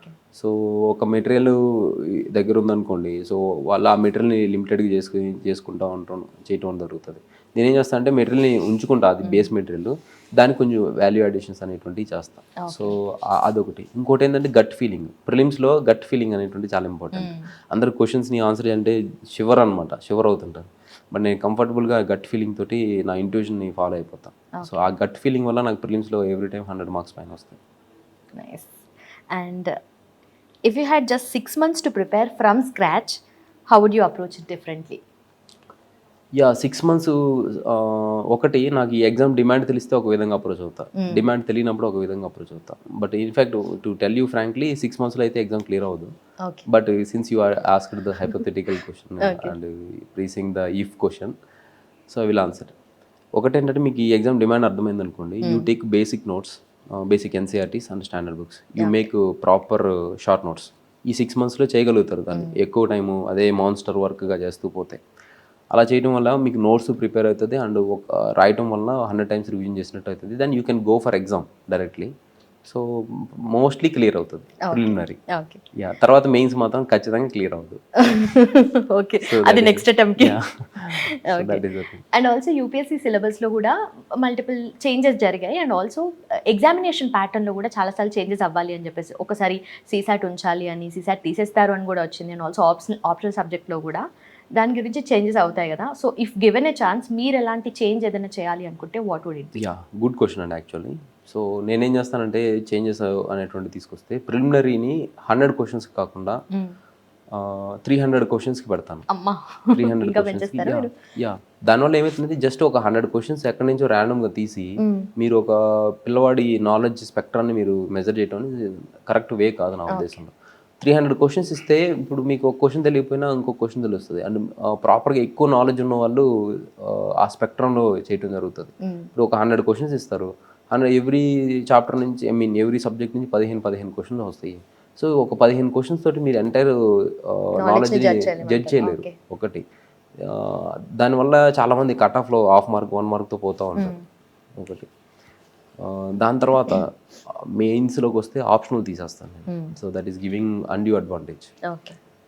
దాంతోపాటు నేను ఏం చేస్తానంటే ఆప్షనల్ తీసేసి ఇంకో 2 జనరల్ స్టడీస్ పేపర్స్ని వాటి బదులు ఇంట్రడ్యూస్ చేస్తాను. వేరే ఏదైనా సబ్జెక్ట్ అంటే ఒకటి purely science and technology. So because these days science and technology. I believe that science and technology అని చాలా అవేర్నెస్ ఉండాలి అడ్మినిస్ట్రేటర్స్కి అండ్ ఆల్. ఇన్ఫ్యాక్ట్ నాకున్నటువంటి ఎస్టిమేషన్ ఏంటంటే ఫ్యూచర్లో మనిషి మరణాన్ని జయిస్తాడని ఉంటుంది అనిపిస్తుంది. ఎందుకనంటే ఇప్పుడు మన కాగ్నిటివ్, ఇప్పుడు ఎలాన్ మస్క్ న్యూరల్ నెట్వర్క్ దానికి సంబంధించి బ్రెయిన్కి సంబంధించి బ్రెయిన్ చిప్ ఇవన్నీ తీసుకొచ్చారు. ఇప్పుడు యూ జస్ట్ ఇమాజిన్ దట్ ఇప్పుడు మీరు నేను మాట్లాడుతున్నాం అంటే మన బ్రెయిన్ కాగ్నిటివ్ ఫంక్షన్స్ అనేటువంటి పనిచేస్తున్నాయి and that is giving the vocal expressions అంటే మాట్లాడే వాయిస్. సో ఇప్పుడు ఆర్టిఫిషియల్ ఇంటెలిజెన్స్ ఏదైతే ఉందో ఆ ఆర్టిఫిషియల్ ఇంటెలిజెన్స్ అనేటువంటిది ఆల్మోస్ట్ హ్యూమన్ లైక్ థింకింగ్ అనేటువంటి దాని కెపాసిటీకి రీచ్ అవుతుంది నియర్ ఫ్యూచర్. దాన్ని ఏఐ, ఇప్పుడు ఏఐ అంటున్నారు, తర్వాత ఫ్యూచర్లో దాన్ని ఏజీఐ అంటారు, ఆర్టిఫిషియల్ జనరల్ ఇంటెలిజెన్స్. ఆ స్టేజ్కి వచ్చినప్పుడు ఏంటంటే ఇప్పుడు జస్ట్ సింపుల్గా ఒక చిప్ నా బ్రెయిన్లో పెట్టి నాకున్నటువంటి కాగ్నేటివ్ ఎబిలిటీస్, నాకున్నటువంటి మెమరీస్, సో నా బ్రెయిన్ ఇప్పటి వరకు అక్వైర్ చేసినటువంటి లాజిక్స్, రీజనింగ్స్ అండ్ ఎవ్రీ ఇన్ఫర్మేషన్ని ఎగ్జాక్ట్ ఒక చిప్లోకి కాపీ చేయగలిగారు అనుకోండి. కాపీ చేయగలిగినప్పుడు ఆల్రెడీ కంప్యూటర్స్ అనేటువంటి ఆర్టిఫిషియల్ జనరల్ ఇంటెలిజెన్స్ని ప్రాసెస్ చేసే స్టేజ్కి రీచ్ అవుతున్నాయి కదా. సో అప్పుడు మన ఆర్టిఫిషియల్ జనరల్ ఇంటెలిజెన్స్ని కూడా కంప్యూటర్స్ ఆ చిప్ని బేస్ చేసుకొని ప్రాసెస్ చేయగలుగుతాయి. అది చేసిన తర్వాత అప్పుడు ఏమవుతుందంటే నేను వాటికి కనుక వోకల్ ఎక్స్ప్రెషన్, నా బ్రెయిన్ ఇచ్చేటువంటి న్యూరల్ సిగ్నల్స్ని వోకల్ ఎక్స్ప్రెషన్స్లోకి మార్చాను అనుకోండి, సేమ్గా ఆ కంప్యూటర్ అనేటువంటిది నా న్యూరల్ నెట్వర్క్ బేస్ చేసుకొని నా మెంటల్ క్యాలిబర్ అండ్ కాగ్నిటివ్ ఎబిలిటీస్ని బేస్ చేసుకొని ఎగ్జాక్ట్గా నన్ను రెప్లికేట్ చేస్తుంది. అంటే it is nothing but another computer having the name of Uday. So దాన్ని అటువంటి కంప్యూటర్ని గ్రాడ్యువల్గా సైజ్ తగ్గించేసి ఒక హ్యూమనాయిడ్ రోబోట్లో కనుక ఇన్వెస్ట్ చేసి సిమిలర్గా నాలాంటి రూపాన్ని కనుక ఇచ్చారనుకోండి, దెన్ ఐఎమ్ ఇన్విన్సిబుల్, ఇంకా సో ఇమ్మోర్టల్. ఇంకా అలా అయ్యేటువంటి స్టేజ్ అనేటువంటిది నియర్ ఫ్యూచర్లో జరుగుతుందని నా అభిప్రాయం. మీరు చెప్పిన ప్రాసెస్ చేసుకోవడానికి నాకు చాలా టైం పట్టేలా ఉంది. ఓకే, అండ్ ఆల్సో మీరు చెప్పినట్టుగా ఎగ్జామినేషన్ ప్యాటర్న్లో చేంజెస్ గురించి మాట్లాడుతున్నాం కదా, నెగిటివ్ మార్కింగ్ పెడతారా లేదా? ఖచ్చితంగా పెడతాను అండి, నెగిటివ్ మార్కింగ్ పెడతాను. అండ్ సైన్స్ అండ్ టెక్నాలజీ ఒక paper, and economy and internal security, science and technology and internal security ఒక పేపర్ పెట్టాలి. తర్వాత ఎకానమీ, ఎంటైర్లీ ఎకానమీ ఒక పేపర్ పెట్టాలి. అండ్ ఐఆర్ అనే దానికి ఒక పేపర్, ఇంటర్నేషనల్ రిలేషన్స్కి. So since IFS officers also recruited through this process only కదా. సో అందువలన ఒక ఐఆర్ పేపరు అండ్ ఒక ఎకానమీ అండ్ ఆల్రెడీ ఉన్నటువంటి పేపర్ 3లో science and technology and internal security, disaster management అలాగే ఉంచి ఒక ఎక్స్ట్రా 2 పేపర్స్ని యాడ్ చేస్తాను. సో ది ఎంటైర్ అప్పుడు ఈక్వల్ బ్రీవ్ అనేటువంటిది మెయింటైన్ చేయగలుగుతాం. వాట్స్ అ ఫెయిల్యూర్ ఆర్ లో point in your life that actually happen, that actually helped you in the exam? So మా నాన్నగారు చనిపోవటం, చనిపోయేటప్పుడు నాకు చెప్పినటువంటి ఒక మాట, ఇది ఈ ఎగ్జామ్ నేను క్రాక్ చేయడానికి నాకు బాగా ఇదైంది. సో పొన్నూరు అంటే నిడుబ్రోలు రైల్వే స్టేషన్లో మా నాన్నగారు నా చేతుల్లోనే చనిపోవడం జరిగింది. అది చనిపోయేటప్పుడు నాకు ఒక మాట చెప్పారు, సో నువ్వు ఏదైనా చేస్తావని నాకు కాన్ఫిడెన్స్ ఉందరా, కానీ చిన్నోడు అటు చేయడు, వాడు మాత్రం జాగ్రత్త అని చెప్పాను. అలా చెప్పినప్పుడు నాకు అదే మాట పదే పదే పదే పదే ఎప్పుడైనా నేను ఈ ఎగ్జామ్ క్రాక్ చేస్తానా లేదా, లేకపోతే ఏంది దీని పరిస్థితి అన్నప్పుడు ఆయన అన్నమాట నాకు మైండ్లోకి వస్తుంది. So you can do it anything రా అని. అది అట్లా అనుకున్నప్పుడు ఏంటంటే ఆయనే డైరెక్ట్ నా ఎదురు వచ్చి అన్నారేమో అన్నంత ఎట్లా అనిపిస్తుంది అనమాట. సో అదైతే ఆ లోయెస్ట్ పాయింట్. సో యాక్చువల్లీ మా నాన్నగారు చనిపోయినప్పుడు నేను ఏడవలేదు, ప్లస్ మా అమ్మగారు కూడా నా ముందే చనిపోయారు. సో అంటే బేసిక్గా నేను దురదృష్టం అన్నాను. సో మా అమ్మగారు చనిపోయినప్పుడు నేను ఏడవలేదు, ఎందుకంటే అప్పుడు నాకు తెలియదు అంటే మరణం అంటే ఏంటిది, డెత్ అంటే ఏంటిది అనేది తెలియదు. ఆమె పెస్టిసైడ్ కన్జంప్షన్ అంటే తాగారు, ఇట్లా కడుపు ఇట్లా పట్టుకొని స్టమక్ దగ్గర పడిపోయారు అలా, అంటే ఏమవుతుంది అనేటువంటి నాకు తెలియదు. అంటే అంత టెండర్ ఏజ్ అనేటువంటి మరణం అనేటువంటి. తర్వాత నేను మా నాన్నగారు చనిపోయే టైంకి కాలేజీలో చాలా బాగా చాలా బుక్స్ చదువున్నాను, తర్వాత పార్ట్ టైం జాబ్స్ చేస్తున్నాను. And have seen the worst phases of my life. అంటే పూరీలు ఉండేది మాకు. సో మా నాన్నగారు లారీ డ్రైవర్ చేసేటువంటి వాళ్ళు, మా నాయన కూరగాయలు అమ్మేవారు. సో అటువంటి అన్ని స్ట్రగుల్స్ పడి ఓకే మరణం అనేటువంటి ఒక పార్ట్ ఆఫ్ లైఫ్. అలా మా అమ్మగారు చనిపోయినప్పుడు ఏడవలేదు, కానీ మా నాన్నగారు చనిపోయినప్పుడు ఏడవలేదు. కానీ తర్వాత వాళ్ళు ఎప్పుడైనా గుర్తొస్తారు కదా, ఇప్పుడు ఖచ్చితంగా మా అమ్మగారు మా నాన్నగారు ఉంటే మాత్రం నేను 21-22 ఇయర్స్కే సివిల్స్ కొట్టేవాడిని, అది మాత్రం డ్యామ్ షూర్. ఎందుకంటే వాళ్ళు ఉంటే నేను కానిస్టేబుల్గా చేసేవాడిని కాదు, వాళ్ళు ఉంటే నేను సివిల్స్ సీక్రెట్గా ప్రిపేర్ అవ్వాల్సిన పని ఉండేది కాదు. సో వాళ్ళు ఉంటే ఖచ్చితంగా నన్ను మానిటర్ చేసేవాళ్ళు. సో ఇలా జరిగేది అనమాట. ఖచ్చితంగా వాళ్ళు ఆ సపోర్ట్ ఉంటే నేను ఖచ్చితంగా 21-22 ఇయర్స్కి క్రాక్ చేసేవాళ్ళు. అలా మా నాన్నగారు ఆ వర్స్ట్ ఫేజ్ చూశాను, ఇంకేంటి చూడాల్సిందే. సో అలా నాకు అనిపించింది అనమాట. సో ఆ లో పాయింట్ అనేటువంటిది నేను సివిల్స్లో రెసిలియన్స్ మెయింటైన్ చేయడం కోసం ఇంకెటువంటి ఫెయిల్యూర్ అయినా ఎంత మెంటల్ షార్ట్ మీకు ఎంతకు ముందు చెప్పాను. If you are preparing for civils, do prepare for mental breakdown and do prepare for humiliation, do prepare for self doubt, do prepare for criticism from the peer group or relatives, do prepare for the constraints, do prepare for the mental cognitive barriers, and do prepare for the investing lot of time, energy, and do prepare for ready to do the nishkam karma. So ila, so these are all things are very important. Okay. And సీక్రెట్గా prepare అవ్వడానికి అంటే నేను job resign చేసింది మా నాయనమ్మకి చెప్పలేదు. Okay. ఎందుకంటే ఆమె resign చేస్తే మళ్ళీ బాధపడుతుంది. సో అది నేను రిజైన్ చేసేసాను. అది మా మామయ్య గారికి మా ఫ్రెండ్ యోగి అని ఉన్నారు, వాళ్ళ ఒక్కరికే తెలుసు. అలా నేను రిజైన్ చేసిన విషయం చెప్పకుండా సో ఉన్నా అనమాట. జాబ్ వచ్చిన తర్వాత ఆమెకి చెప్పడం జరిగింది. మీ నాన్నమ్మతో మీకు మంచి బాండింగ్ ఉంది కదా అసలు? అవును, సో చాలా మంచి బాండింగ్. సో ఆమె ఏంటంటే మాకు మదర్ లేని లోటుని ఆమె తీర్చారు. So I'm very grateful to my grandmother. So that is the thing.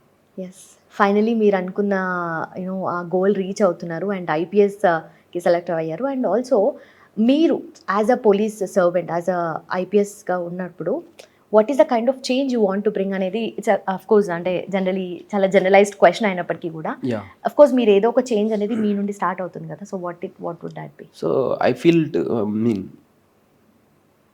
ఎక్కడి నుంచి స్టార్ట్ చేసుకోండి. I feel it is a very rare kind of opportunity that I am having. So entire nationలో నాకు తెలిసి I'm the second one from constable to IPS అవటం. అంటే very grass root level of hierarchy నుంచి and వాళ్ళకి boss unit officer అయ్యేటువంటి హైరార్కీకి reach అవటం అనేటువంటి. దానివల్ల నాకేంటంటే పోలీస్ సిస్టంలో ఉన్నటువంటి గ్రాస్ రూట్ లెవెల్ ప్రాబ్లమ్స్ తెలుసు, ఇంత మిడ్ రేంజ్ ప్రాబ్లమ్స్ తెలుసు, అండ్ టాప్ హైరార్కీలో ఉన్నటువంటి ప్రాబ్లమ్స్ తెలుసు. సో నా పోలీస్ మిత్రులు కానిస్టేబుల్స్ ఎవరైతే ఉంటారో వాళ్ళకి చాలా వర్క్ ప్రెజర్ ఉంటుంది and they are the one who has to face the appreciation and criticism at the ground. So police వాళ్ళని ఇప్పుడు కానిస్టేబుల్ని దారిలో చూస్తే సో ఫస్ట్ భయపడతారు, కొంచెం దూరం వెళ్ళిన తర్వాత చూడరా ఈడు అట్టా ఇట్టా అని క్రిటిసైజ్ చేస్తారు. సో అంటే అదొక నెగిటివ్ ఇమేజ్ ఒకటి. దాంతోపాటు వాళ్ళు వర్క్ ప్రెజర్ ఫీల్ అవుతారు, వాళ్ళకి సెలవులు ఉండవండి అసలు. సో ఆ సండే ఉండదు, మండే ఉండదు, పండగ ఉండదు. పండగప్పుడు అందరూ ఇంట్లో ఉండి హ్యాపీగా ఉంటాయి. సో ఇటువంటి ప్రాబ్లమ్స్ అన్నీ ఏవైతే ఉన్నాయో ది ఎఫిషియెంట్ మేనేజ్మెంట్ సిస్టమ్ దాన్ని తీసుకొని వచ్చి ది గ్రాస్ రూట్ లెవెల్లో ఉన్నటువంటి సిబ్బంది ఎటువంటి ప్రాబ్లమ్స్ ఫేస్ చేస్తున్నారు, అట్లీస్ట్ వీక్లీ 1 ఆఫ్ కూడా ఉండదు వాళ్ళకి. సో అటువంటి వీక్లీ ఆఫ్లు, వాళ్ళకు ఉన్నటువంటి చిన్న చిన్న కన్స్ట్రెయిన్స్, సో టీఏ బిల్లులు. సో అండ్ ఇంకొకటి ఏంటంటే వాళ్ళు డైరెక్ట్గా ఇప్పుడు బీయింగ్ ఏ యూనిట్ ఆఫీసర్గా వాళ్ళు డైరెక్ట్గా నాకు ఏదైనా వాళ్ళ సమస్యను చెప్పుకునే స్ట్రీమ్ లైన్ చేస్తాను. సో నేను ఏదైతే ఫేస్ చేశానో డైరెక్ట్ యూనిట్ ఆఫీసర్ దగ్గరికి అలాంటి మధ్యలో దేవుడు వరం ఇచ్చాడు కానీ పూజారి అడ్డుకున్నాడు అన్నట్టు. సో అటువంటి మధ్యలో మిడిల్ కన్స్టెన్స్ అయితే ఏమీ పెట్టను. తర్వాత వాళ్ళ హెల్త్ ఆస్పెక్ట్లో ఏదంటే వాటిని చేయగలుగుతాను. అండ్ పోలీస్ ఇమేజ్ బిల్డింగ్ అనేటువంటి దాన్ని కూడా నేను అడ్రస్ చేస్తాను. సో ఇలా ఇన్నోవేటివ్గా ఇనిషియేటివ్స్ని తీసుకొస్తానండి. So that is the thing. And also most interesting thing మీ గురించి విన్నది, ఇప్పుడు అంబులెన్స్ 108 ఉంది, అలాగే సేమ్ యానిమల్స్కి కూడా తీసుకురావాలి. అవును, ఖచ్చితంగా తీసుకొస్తానండి. It is in streamline, almost start అవుతుంది ఒక పైలట్ ప్రాజెక్ట్గా. సో దానికోసంగా నేను చాలా వర్కౌట్ చేశాను. ఒక యాప్ని, దాన్ని ఎట్లా అంటే ఒక యాప్ని బిల్డ్ చేస్తాను. సో ఇప్పుడు మనకి స్విగ్గీ, జొమాటో ఎలా ఉన్నాయో, ఓలా, ఊబర్ ఎలా ఉన్నాయో, సో మనం బుక్ చేస్తే యాప్లో ఫుడ్ రావడం కానీ లేకుంటే క్యాబ్ రావడం కానీ జరుగుతుంది. సో మనకి ఎలా అంటే బేసికలీ చాలామందికి యానిమల్స్ అంటే ప్రేమ ఉంటుంది, కానీ వాళ్ళు ఏం చేయాలి, ఎలా చేయాలి అనేటువంటిది తెలియదు. And they are ready to donate money also. అయితే ఇప్పుడు ఇప్పుడు మీరు ఒక అర్జెంట్గా ఒక ఇంటర్వ్యూ తీసుకోవడానికి వెళ్తున్నారు అండ్ దారిలో ఏదన్నా ఒక జంతువుకి ఇబ్బంది అయింది. సో ఇబ్బంది అయినప్పుడు మీరేం చేస్తారు, మీరేం చేయాలి, దాన్ని పట్టుకొని నియర్ బై హాస్పిటల్కి తీసుకెళ్తామా, లేకపోతే మీరే అక్కడ ఫస్ట్ ఎయిడ్ చేయటమా, ఇవన్నీ చెయ్యాలి మీరు. కానీ మీకు చేసే టైం ఉండదు. ఇంకోటి ఏంటి, మీకు ఆ టెక్నికల్ ఎక్స్పర్టీస్ కూడా ఉండదు, చేయాలని ఉంటుంది కానీ ఏం చేయాలో తెలియదు. ఇప్పుడు బేసిక్గా ఏం చేస్తారంటే ఒక యాక్సిడెంట్ అయిందో లేకపోతే ఏదన్నా డాగ్కో లేకపోతే ఇంకొక యానిమల్కి ఏదన్నా అయితే ఫస్ట్ మన వాళ్ళు చేసేదంటే నీళ్ళు పోస్తారు దానికి. సో నీళ్ళు పోసి తాగిపించాలి, ఇదేదో చేస్తూ ఉంటారు. సో దానికి ఏదైనా ఇంజూరీ అయితే దానికి ఏదో కట్టు ఇటువంటివి చేస్తారు. అంతకు మించి ఇంకేం తెలియదు మన వాళ్ళకి.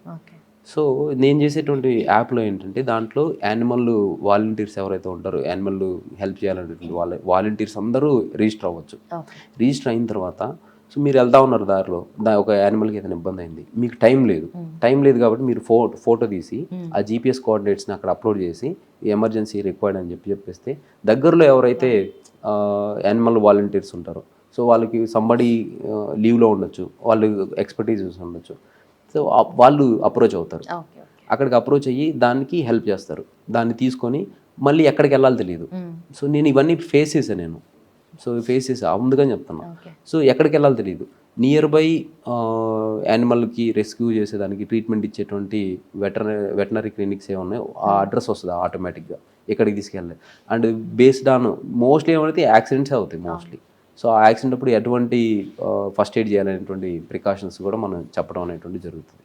ఇలా ఈ కనెక్టివిటీని నేను ఎస్టాబ్లిష్ చేస్తా త్రూ దీని ద్వారా. నెక్స్ట్ స్టేజ్ ఏంటంటే కార్పొరేట్ సోషల్ రెస్పాన్సిబిలిటీ ఫండ్స్ ఉంది, వాటిని మొబిలైజ్ చేసుకొని అండ్ యానిమల్ వెల్ఫేర్ కోసంగా పబ్లిక్ ఎవరైతే రెడీ టు డొనేట్ ఉంటారో మీరుంటారు ఒక 100 రూపీస్ కూడా డొనేట్ చేయగలుగుతారు. అట్లా చిన్న ఇనిషియేటివ్స్ తీసుకొని ఒక జాగ్రఫికల్ రీజన్కి ఒక అంబులెన్స్. బేసికల్గా హ్యూమన్స్కి ఎమర్జెన్సీ అనేటువంటిది ఫ్రీక్వెన్సీ ఎక్కువ ఉంటుంది, జంతువుల ఎమర్జెన్సీ ఫ్రీక్వెన్సీ తక్కువ ఉంటుంది. సో ఇప్పుడు హ్యూమన్స్ ఎమర్జెన్సీ అనేటువంటిది ఒక 10 కిలోమీటర్ రేడియస్లో ఒక అంబులెన్స్ సరిపోయింది అనుకోండి.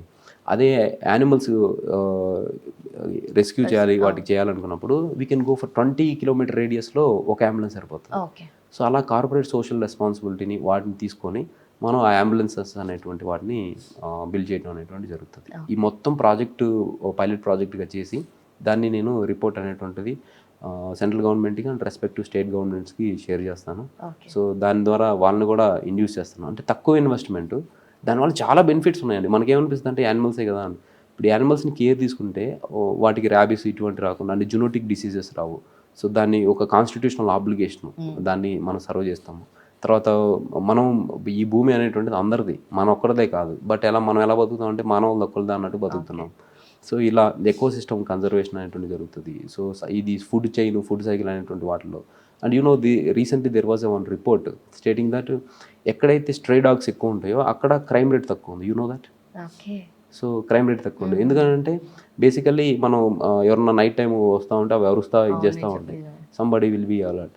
సో ఇలా many things the multi faceted impact అనేటువంటిది ఉంటుంది అనమాట. సో అది మన కాన్స్టిట్యూషన్లో కూడా ఫండమెంటల్ డ్యూటీస్లో కూడా ఉంది యానిమల్స్ని మనం చేయాలని. బేసిక్గా మన constitutional responsibility of every citizen it is.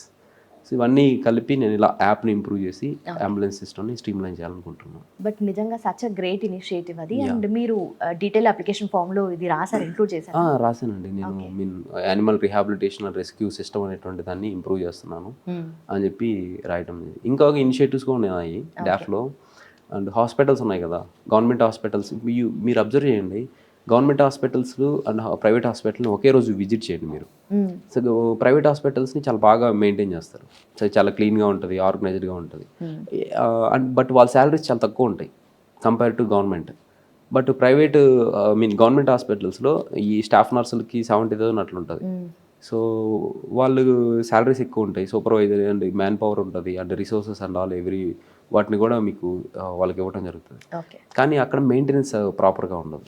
So ఎందుకు ఉండదంటే everybody feels that it is not my hospital, so it is public hospital. So అందువల్ల దాని మెయింటెనెన్స్ అనేటువంటి ఉండదు. ప్రైవేట్ హాస్పిటల్ ఏంటంటే ఎవ్రీ ఫ్లోర్కి ఒక మేనేజర్ ఉంటారు అండ్ ఎవ్రీ డిపార్ట్మెంట్ క్లీన్ చేయకపోతే ఖచ్చితంగా వాళ్ళ మీద యాక్షన్స్ ఉంటాయి. ఇలా హాస్పిటల్స్ని ప్రాపర్ మెయింటైన్ చేయరు అనమాట. సో నేను దానికి హోస్ట్ అనే ఒకటి సిస్టమ్ని ఇంప్రూవ్ చేస్తున్నాను. So citizen hospital observation and service testimonial అని, ఇది కూడా యాప్ బేస్డ్. సో మనకి ఆ యాప్ని ఇన్స్టాల్ చేసుకున్న తర్వాత మనం గవర్నమెంట్ హాస్పిటల్కి వెళ్ళాము, ఎక్కడ క్లీన్గా లేదు, జస్ట్ ఫోటో తీసి సబ్మిట్ చేస్తే చాలు, అది డిఎంహెచ్ఓకి ఆ నుంచి హెల్త్ సెక్రటరీకి వెళ్ళిపోతుంది కంప్లైంట్. అదే కంప్లైంట్ టైప్ చేసేస్తుంది ఆర్టిఫిషియల్ ఇంటెలిజెన్స్ తోటి. సో ఇక్కడ ఈ హాస్పిటల్లో ఏ విధంగా ఎట్లా ఉంది, సో దీని మీద మీరు చర్యలు తీసుకోగలరు. దెన్ దానికి సంబంధించి ఎటువంటి యాక్షన్ తీసుకున్నారో కూడా దాన్ని డిఎంహెచ్ఓ అండ్ హెల్త్ సెక్రటరీ వాళ్ళకి కూడా కంప్లీట్ పాపప్స్ వెళ్ళటం అనేటువంటిది జరుగుతుంది. ఇలా దాన్ని స్ట్రీమ్లైన్ చేస్తారు. అప్పుడు ఎక్కువ మంది సిటిజన్స్ ఏంటి, ఆ హాస్పిటల్లో క్లీన్గా లేదు, ఎవరిని క్వశ్చన్ చేయాలి వాళ్ళకి తెలియదు, బట్ ఈ యాప్ ఫెసిలిటేట్ చేస్తుంది. అలా గ్రాడ్యువల్గా అందరూ ఇప్పుడు ఓలా, ర్యాపిడో, ఊబరు, జొమాటో, స్విగ్గీ ఎలా ఇన్స్టాల్ చేసుకున్నామో దాన్ని కూడా జస్ట్ ఫోటో తీయటం, క్లిక్ చేసి సబ్మిట్ చేస్తే అట్లా వెళ్ళిపోతా ఉన్నాయి అనుకోండి, ఆటోమేటిక్గా సర్వీస్ ఇంప్రూవ్మెంట్ అనేటువంటి జరుగుతుంది. So this is one other initiative. And ఇంకొకటి టైమ్ బ్యాంక్ అనేటువంటి ఒక ఇనిషియేటివ్. సో ఈ టైమ్ బ్యాంక్ అనేటువంటి ఏజ్ బ్యాంక్ అనేటువంటి ఇనిషియేటివ్. ఏజ్ బ్యాంక్ అనేటువంటి ఇనిషియేటివ్ ఏంటంటే ఇప్పుడు ఆ సివిల్ సర్వీసెస్ ప్రిపేర్ అవ్వడానికి ఎవరన్నా 90s 80s అంటే నేను డిగ్రీ ఫస్ట్ ఇయర్ నుంచి ప్రిపేర్ అవుతున్నా. సో ఆ సివిల్స్ రావాలనే ఉద్దేశంతో అప్పుడు నాకు అవగాహన ఉంది, ఫైనాన్షియల్గా రిసోర్సెస్ లేవు. ఇప్పుడు ఎవరైనా నా దగ్గరికి వచ్చారనుకోండి, సో నేను ఫైనాన్షియల్ కన్స్ట్రైన్స్ వల్ల కానిస్టేబుల్ జాయిన్ అవ్వాలనుకుంటున్నాను, సో నాకు సివిల్ సాధించే ఎబిలిటీ అండ్ ఇంట్రెస్ట్ ఉన్నాయని చెప్పి నేనైతే ఖచ్చితంగా వద్దని చెప్తా, కానిస్టేబుల్ జాయిన్ అవ్వద్దు. సో మీకు ఫైనాన్షియల్గా ఆ ప్రాబ్లం అనేటువంటిది ఇది ఇక్కడ ఎన్జిఓ ఉంది, ఇక్కడ వీళ్ళున్నారు, they will help you out. And దీనికి డెడికేట్గా చదివితే ఒక 2 years మీరు ఈ పార్ట్ టైం జాబ్ చేసుకుంటూ కూడా చేయొచ్చు. So don't waste your precious time. ఎందుకంటే 20 to 25 ఏజ్ అయితే ఏదైతే ఉందో వెరీ ప్రైమేటివ్ ఏజ్, అది నేను లాస్ అయ్యా పోలీస్ డిపార్ట్మెంట్లో పనిచేసి. సో అలా ఎవరు లాస్ అవ్వకూడదు. సో అప్పుడు నేను చెప్తా వాళ్ళకి, ఇట్లా జాయిన్ అయితే ఇట్లా అయిపోతుంది, మీకు ఇబ్బంది అవుతుంది. దానివల్ల వాళ్ళు ఏం చేస్తారు, ఆ 5 years సేవ్ అయినట్టే కదా. సో ఆ 5 years సేవ్ అయినట్టు. సో ఏజ్ బ్యాంకింగ్ అనేటువంటి అంటే ఆ 5 years నేను ఏదైతే కోల్పోయానో నా ఏజ్ని నేను అది వాళ్ళకి సేవ్ చేశాను కదా. సో అంటే వాళ్ళకి ఆ 5 years వాళ్ళ ఏజ్లో బ్యాంకింగ్ అయినట్టే కదా, సేవ్ అయినట్టే కదా. సో అలా ఇప్పుడు 60 years ఎక్స్పీరియన్స్ ఉన్నటువంటి వాళ్ళు ఉంటారు. సో ఒక ఫీల్డ్ ఇప్పుడు మీ మీడియా దాంట్లో తీసుకోండి. సో మీడియాలో మీకు మీ సీనియర్ జర్నలిస్ట్ దగ్గరికి వెళ్ళి, సార్ నేను ఇలా ఇనిషియేటివ్ చేద్దాం అనుకుంటున్నా, కొత్త ఇవి చేద్దాం అనుకుంటున్నా, నాకు బీయింగ్ ఏ ఉమెన్ జర్నలిస్టు నాకు ఉన్నటువంటి లిమిటేషన్స్ ఏంటి అని అంటే వాళ్ళు ఖచ్చితంగా చెప్తారు. సో మీరు అన్నోన్ పర్సన్స్ దగ్గరికి వెళ్ళొద్దండి, కొంచెం జాగ్రత్త తీసుకోండి. సో మీ మీద ఎటువంటి హరాస్మెంట్ జరిగే అవకాశం ఉంటుంది, లేకపోతే మీ ఆఫీస్లో ఇలాంటి. అప్పుడు మీరు ఏం చేస్తారు, వాళ్ళ 60 years ఎక్స్పీరియన్స్లో చూసినటువంటి మొత్తాన్ని మీకు ఒక 30 minutesలోనే వాళ్ళు బ్రీఫ్ చేయగలుగుతారు. సో దానివల్ల మీకు చాలా టైం సేవ్ అయినట్టే కదా. సో అలా మీ ఏజ్ అనేటువంటిది మీరు పాస్ అవ్వకుండానే క్రాస్ అవ్వకుండానే ఆ ఏజ్ ఎక్స్పీరియన్స్ వస్తుంది. So this is one initiative, another one initiative. So అది నా సెకండ్ ఇంటర్వ్యూలో నేను చెప్పడం జరిగింది. So these 3 are new innovative initiatives of mind. So ఇంకా ఉన్నాయి initiatives. So and project alternate అని ఒకటి తీసుకురావాలి. సో ఎవ్రీథింగ్ ప్రతిదానికి ఆల్టర్నేట్ ఉండాలి, ఫ్రీ ఆల్టర్నేట్. సో అలా చాలా ఉన్నాయి బ్రెయిన్లో. Once the time demands then I will be delivery. మీ ఐడియాస్ కానీ ఇనిషియేటివ్స్ కానీ చాలా బాగున్నాయి. అండ్ డెఫినెట్లీ ఇవి ఇంప్లిమెంటేషన్ స్టేజ్లోకి వెళ్ళి జనరలీ అంటే చాలా మందికి హెల్ప్ అవ్వాలి. అట్ ద సేమ్ టైం మీరు ఇప్పుడు ఐపీఎస్గా రాబోతున్నారు కదా, తెలుగు స్టేట్స్లో వచ్చే ఛాన్సెస్ ఉన్నాయా? తెలుగు స్టేట్లో వచ్చే ఛాన్సెస్ తక్కువ ఉన్నాయండి. So considering the political scenarios అండాలి, నేను ఒక స్టేట్ని నా హోమ్ స్టేట్ని ఆప్ట్ అవుట్ చేశాను. ఎక్కడైనా మనం సర్వీస్ చేసేది సర్వీసే. సో తెలుగు స్టేట్లో వచ్చే అవకాశం కొంచెం తక్కువ ఉంది. సో వస్తే బాగుంటుంది. By God's grace I'm wishing to serve in Telugu states only. We hope to, sir. Thank you so much for your time, and once again congratulations and all the very best for everything you do in life. Yeah, thank you madam, thank you very much. Thanks so much. Hit TV app, ఇందులో short news, live news, entertainment shows, movies, digital magazines తో పాటు మీ జిల్లా వార్తలను కూడా ఫ్రీగా చూడొచ్చు. ఇంకెందుకు ఆలస్యం, వెంటనే హిట్ టీవీ యాప్ ని డౌన్లోడ్ చేసుకుని ఫ్రీగా ఎంటర్టైన్మెంట్ పొందండి. Hit TV app, hit TV app, please download hit TV app. Hit TV app ని ఫ్రీగా డౌన్లోడ్ చేసుకుని ఎంజాయ్ చేయండి. మీకు నచ్చిన ఎంటర్టైన్మెంట్ కోసం హిట్ టీవీ యాప్ ని ఫ్రీగా డౌన్లోడ్ చేసుకుని ఎంజాయ్ చేయండి. హిట్ టీవీ యాప్ ని డౌన్లోడ్ చేసుకుని ఆస్వాదించండి, ఆశీర్వదించండి. ఇంతమంది సెలబ్రిటీలు హిట్ టీవీ యాప్ ని డౌన్లోడ్ చేసుకోండి అని చెప్తున్నారంటే ఎంత మంచి యాప్ ఆలోచించండి. అమెరికా అమెరికా అమెరికా అమెరికాలో చదవాలనుకునే వాళ్ళకి విశ్వసనీయమైన పేరు మన శౌర్య కన్సల్టెన్సీ. UK లో 1 year masters, UK లో 1 year masters, 2 years work permit up to 5 years visa. Contact Saurya Consultancy. Contact 89851 89851.